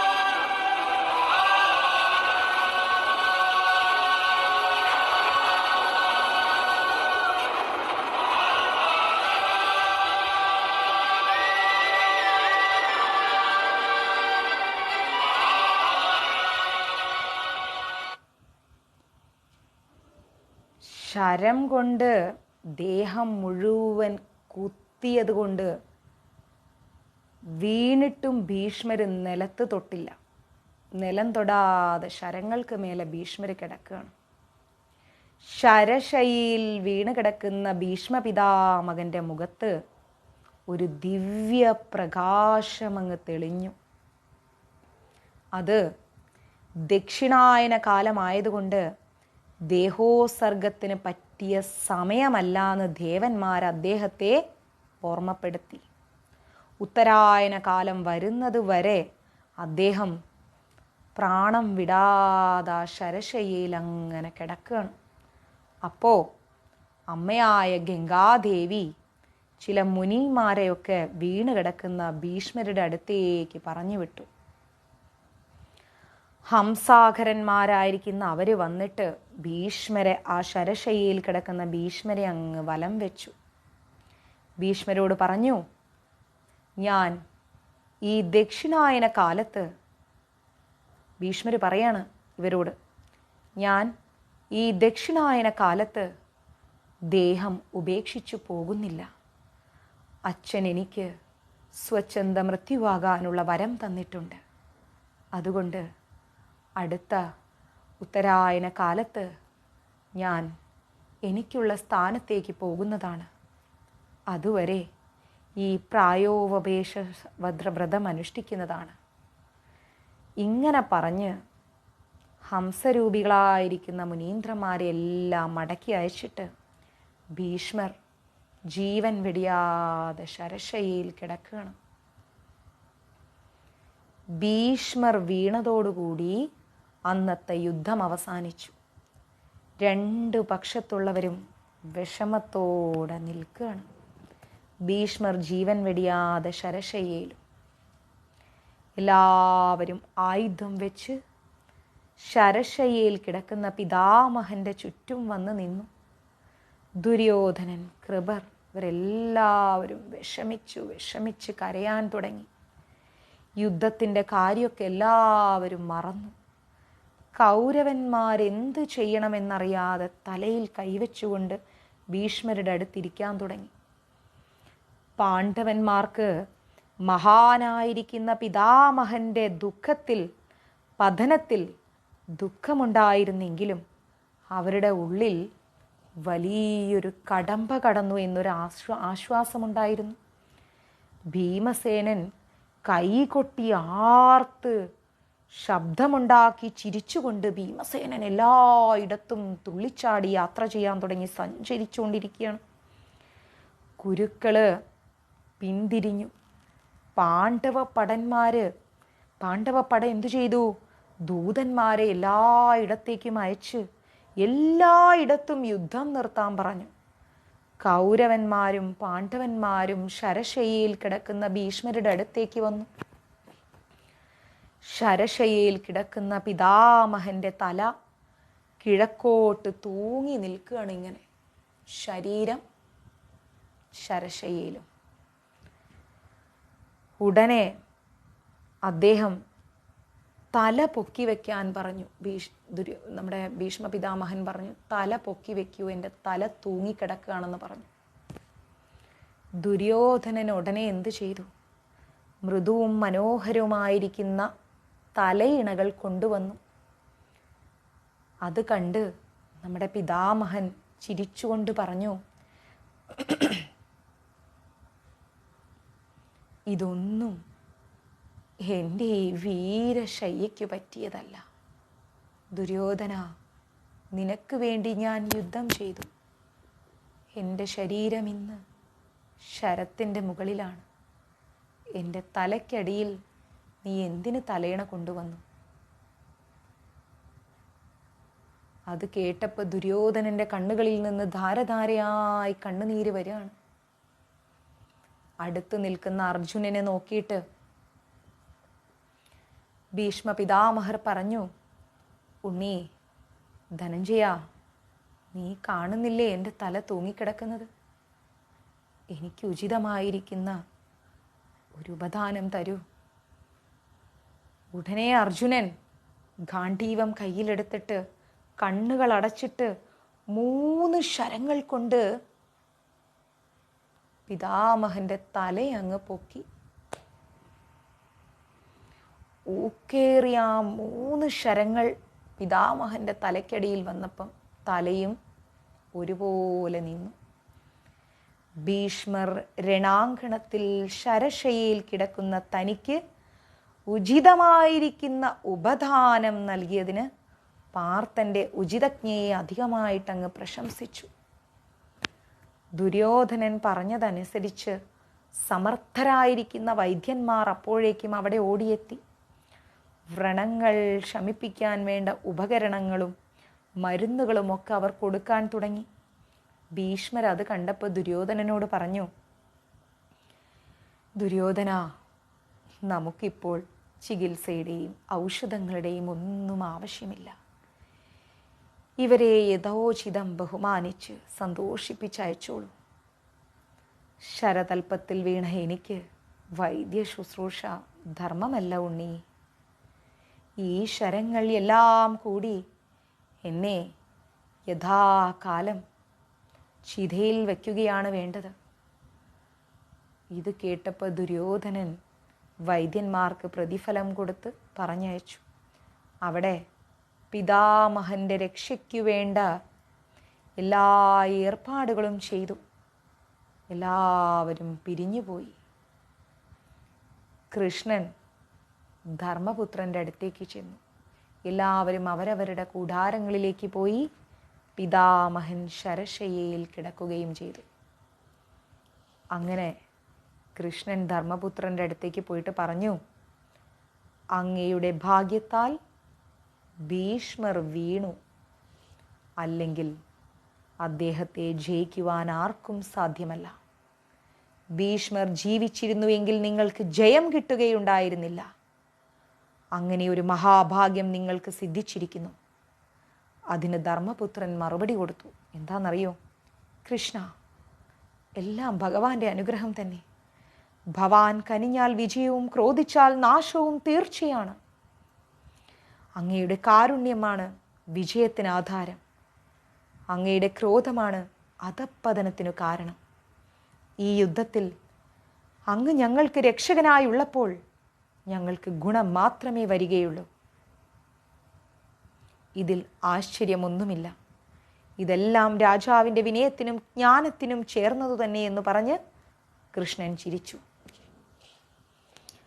ആ രാത്രി കഴിഞ്ഞു. അടുത്ത ദിവസം രാവിലെ യുദ്ധം ആരംഭിക്കുന്നതിന് മുൻപ് പാണ്ഡവന്മാരും കൗരവന്മാരും ഭീഷ്മരുടെ അടുത്ത് ചെന്ന് അഭിവാദ്യം ചെയ്ത് വന്ദിച്ചു നിൽക്കുകയാണ്. ദുര്യോധനൻ അടുത്ത് ചെന്ന് വന്ദിച്ചുകൊണ്ട് ചോദിച്ചു, പിതാമഹ, എന്തു സേവനമാണ് ഞാൻ അങ്ങേക്ക് ചെയ്യേണ്ടത്?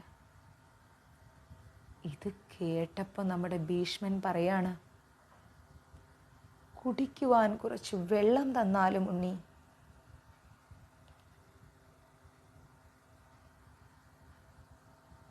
നമുക്ക് ആ ദാഹജലം മാത്രമാണ് വേണ്ടത്.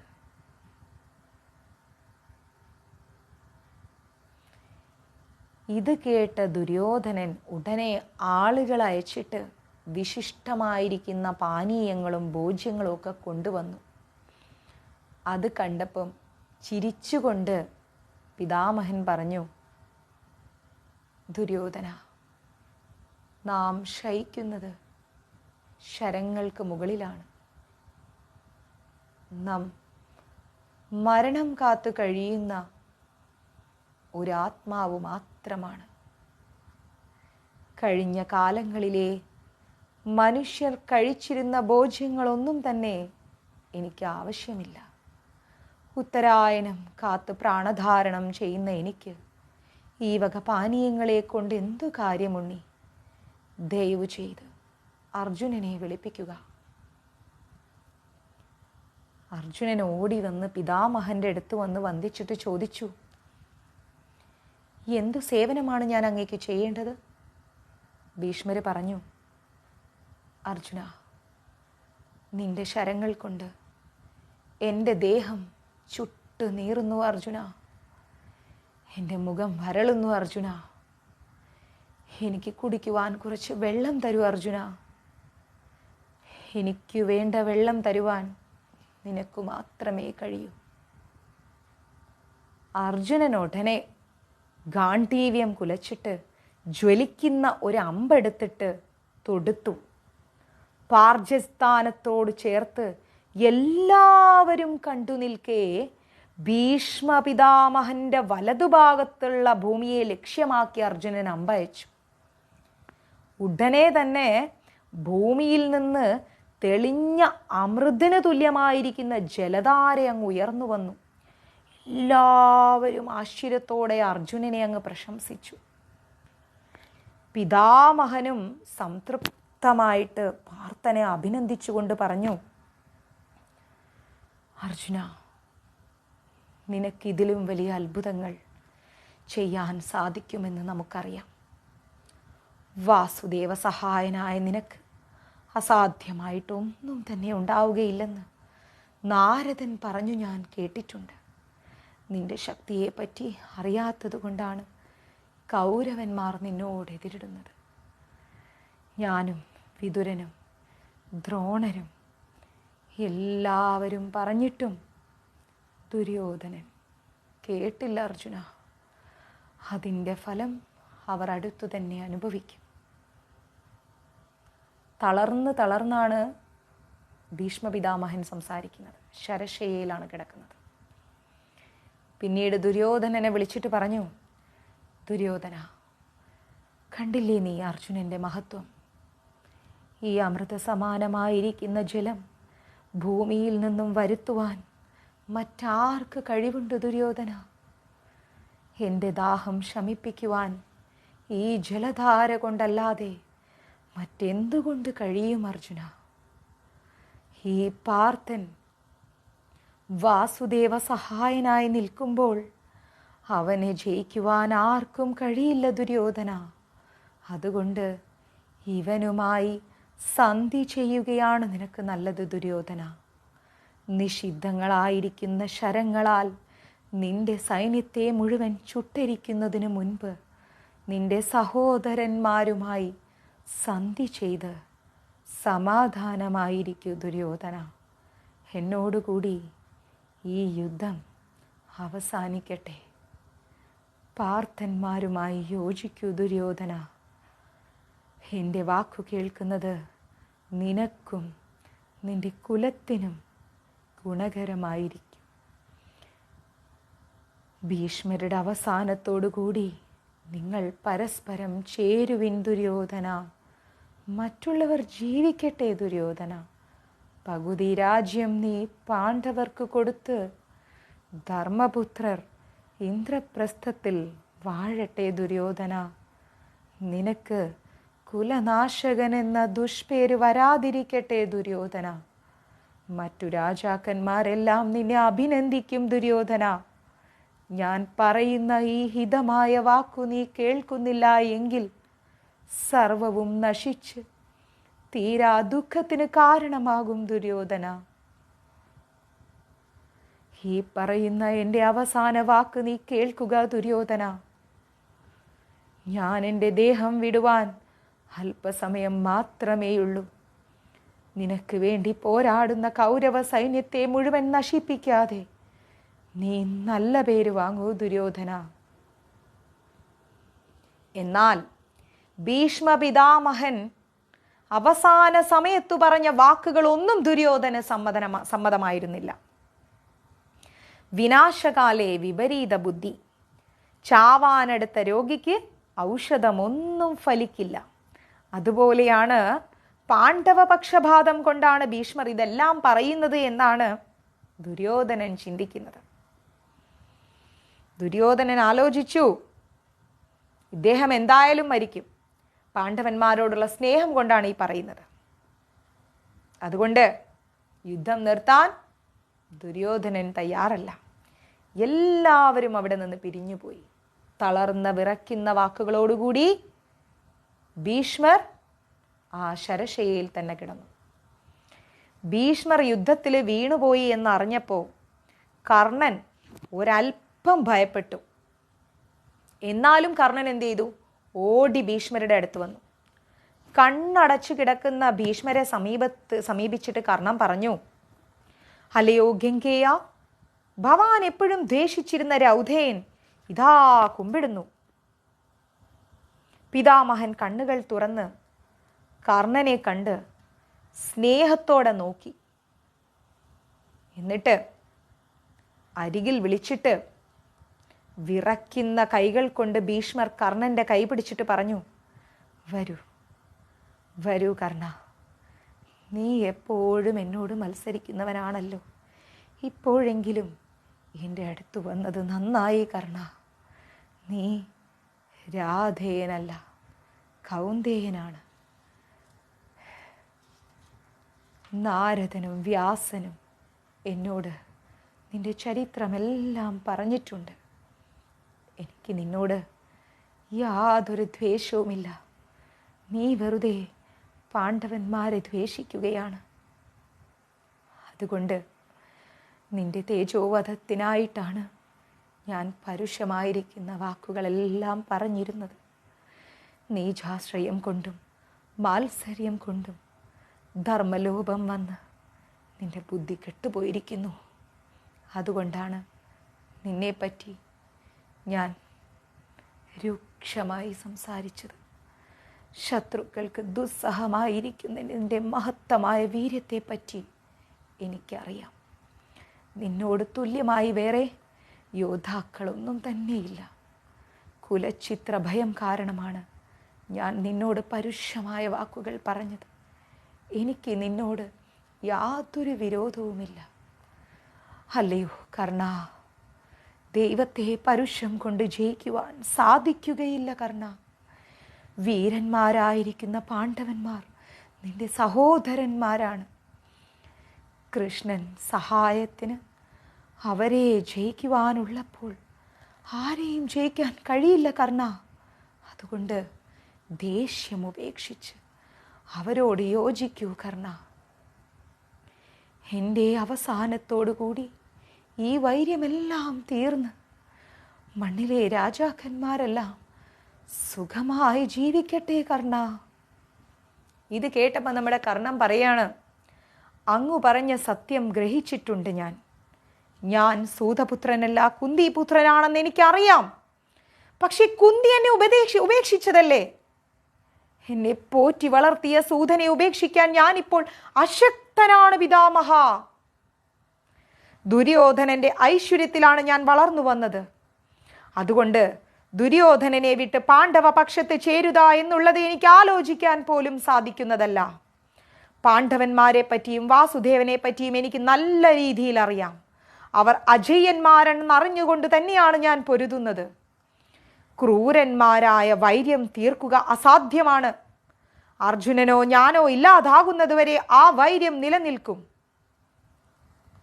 അതുകൊണ്ട് അർജുനനുമായി യുദ്ധം ചെയ്യാൻ എനിക്ക് അനുവാദം നൽകിയാലും പിതാമഹ, ഭവാന്റെ സമ്മതത്തോടുകൂടി അർജുനനോട് പോരാടുവാൻ ഞാൻ ആഗ്രഹിക്കുന്നു.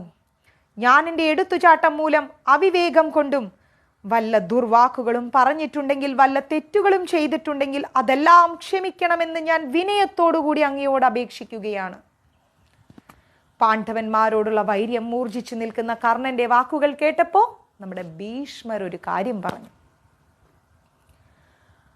അത്രയും അടങ്ങാത്ത വൈര്യമാണ് നിന്റെ ഉള്ളിലുള്ളതെങ്കിൽ നീ അർജുനനുമായി യുദ്ധം ചെയ്യുക. സ്വർഗമായിരിക്കും നിനക്ക് ഫലം. ധർമ്മമായിരിക്കുന്ന യുദ്ധത്തേക്കാൾ ശ്രേയസ്കരമായി ക്ഷത്രിയന് മറ്റൊന്നുമില്ല കർണ. ക്ഷാത്രധർമ്മത്തിൽ വെല്ലുന്ന ലോകങ്ങൾ നീ നേടുക. ശമനത്തിനു വേണ്ടി ഞാൻ വളരെ കാലം ശ്രമിച്ചു. ഹേ കർണ, ഞാൻ സത്യം പറയുന്നു, എൻ്റെ ജീവിതകാലത്ത് എനിക്കത് നേടുവാൻ സാധിച്ചില്ല. ഭീഷ്മന്റെ അർത്ഥഗർഭമായിരിക്കുന്ന ഈ വാക്കുകൾ കർണന്റെ തീരുമാനത്തിൽ ഒരു മാറ്റവും വരുത്തിയില്ല. ശരശയ്യാലംബയായിരിക്കുന്ന ഭീഷ്മപിതാമഹന്റെ കാൽക്കൽ നമസ്കരിച്ച് യാത്ര പറഞ്ഞ് ആകുലതപ്പെടുന്ന ഒരു ഹൃദയത്തോടെ കർണൻ ദുര്യോധനന്റെ അടുത്തേക്ക് തേരിൽ കയറി അങ്ങ് പോയി. ഇങ്ങനെ ശ്രീ മഹാഭാരത സംഗ്രഹത്തിൽ ഭീഷ്മപർവം കഴിഞ്ഞു. ഹരേ കൃഷ്ണ. സർവം കൃഷ്ണാർപ്പണമസ്തു.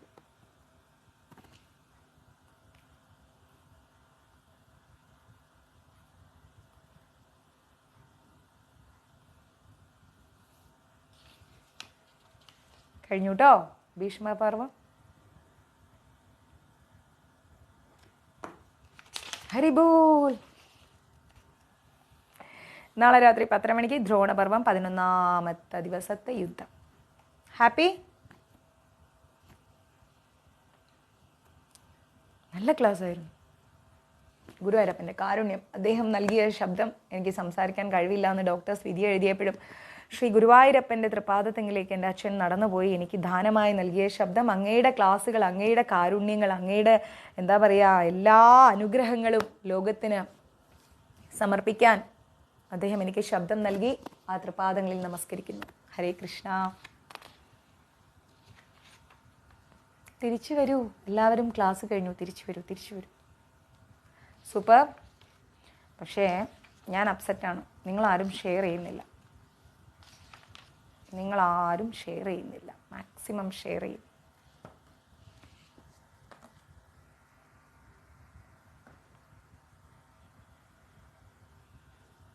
ഇഷ്ടപ്പെട്ടോ ക്ലാസ്? കാണുന്ന പോലെ ആയിരുന്നു അല്ലേ? നമ്മുടെ ക്ലാസ്സിൻ്റെ ഇടയ്ക്ക് കുറേ നെഗറ്റീവ് കമൻസ് ഒക്കെ വരും. അതിലൊന്നും നമ്മൾ തളരണ്ട. പാണ്ഡവന്മാരെങ്ങനെയാണോ കൃഷ്ണനെ മുറുകെ പിടിച്ചത്, അതുപോലെ നമ്മളും മുറുകെ പിടിക്കുന്നു അല്ലേ? കൃഷ്ണനാണ് നമ്മുടെ സാരഥി. അവർക്കുള്ള മറുപടി വൈകാതെ കിച്ചൂട്ടൻ കൊടുക്കും, യാതൊരു സംശയവുമില്ല. താങ്ക് യു പ്രഭു. ഹരേ കൃഷ്ണ. ചന്ദ്രശേഖരൻ പ്രഭു. വൈകാതെ കിച്ചൂട്ടൻ അവർക്ക് നേരെ തിരിഞ്ഞോളും. നമ്മൾ അതിൽ വിഷമിക്കണ്ട കേട്ടോ. കിച്ചൂട്ടൻ ചെയ്യേണ്ട സമയം കിച്ചൂട്ടൻ കൃത്യമായിട്ട് സമയത്തിന് സമയം കിച്ചൂട്ടൻ കൊടുത്തോളും. നമ്മളൊന്നിനും നിൽക്കണ്ട, അത് അദ്ദേഹത്തിൻ്റെ ജോലിയാണ്. ഓക്കെ, അപ്പം ഗുഡ് നൈറ്റ്. നാളെ കാണാം. ഞാനും ചെന്ന് കിടക്കട്ടെ. ഞാനൊന്നും ശ്രദ്ധിക്കാറില്ല. എന്തിന്? എല്ലാവർക്കും എനിക്കും അറിയില്ല ആരാണെന്ന്. വിട്ടേക്കൂ, നമ്മളതൊന്നും മൈൻഡാക്കണ്ട. സങ്കടമായി, യുദ്ധമല്ലേ എന്ന്. ശരിയാണ്, യുദ്ധമാണ്. യുദ്ധത്തിൽ സങ്കടവും സന്തോഷവും ഒക്കെ ഉണ്ടാവും.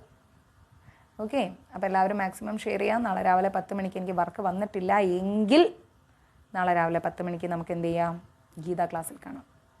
അഥവാ ഡബ്ബിങ് വരികയാണെങ്കിൽ ഞാൻ പോവും. എന്നാലും മാക്സിമം നമുക്ക് എടുക്കാൻ നോക്കാം കേട്ടോ. Good night. ഹരേ കൃഷ്ണ. സർവം കൃഷ്ണാർപ്പണമസ്തു. പ്രഭുപാദ് കി ജയ്. ഗുരു മഹാരാജ് കി ജയ്. രാധാ പവനപുരേഷൻ കി ജയ്. എല്ലാവർക്കും എല്ലാ നന്മകളും ഉണ്ടാവട്ടെ. ഹരേ കൃഷ്ണ.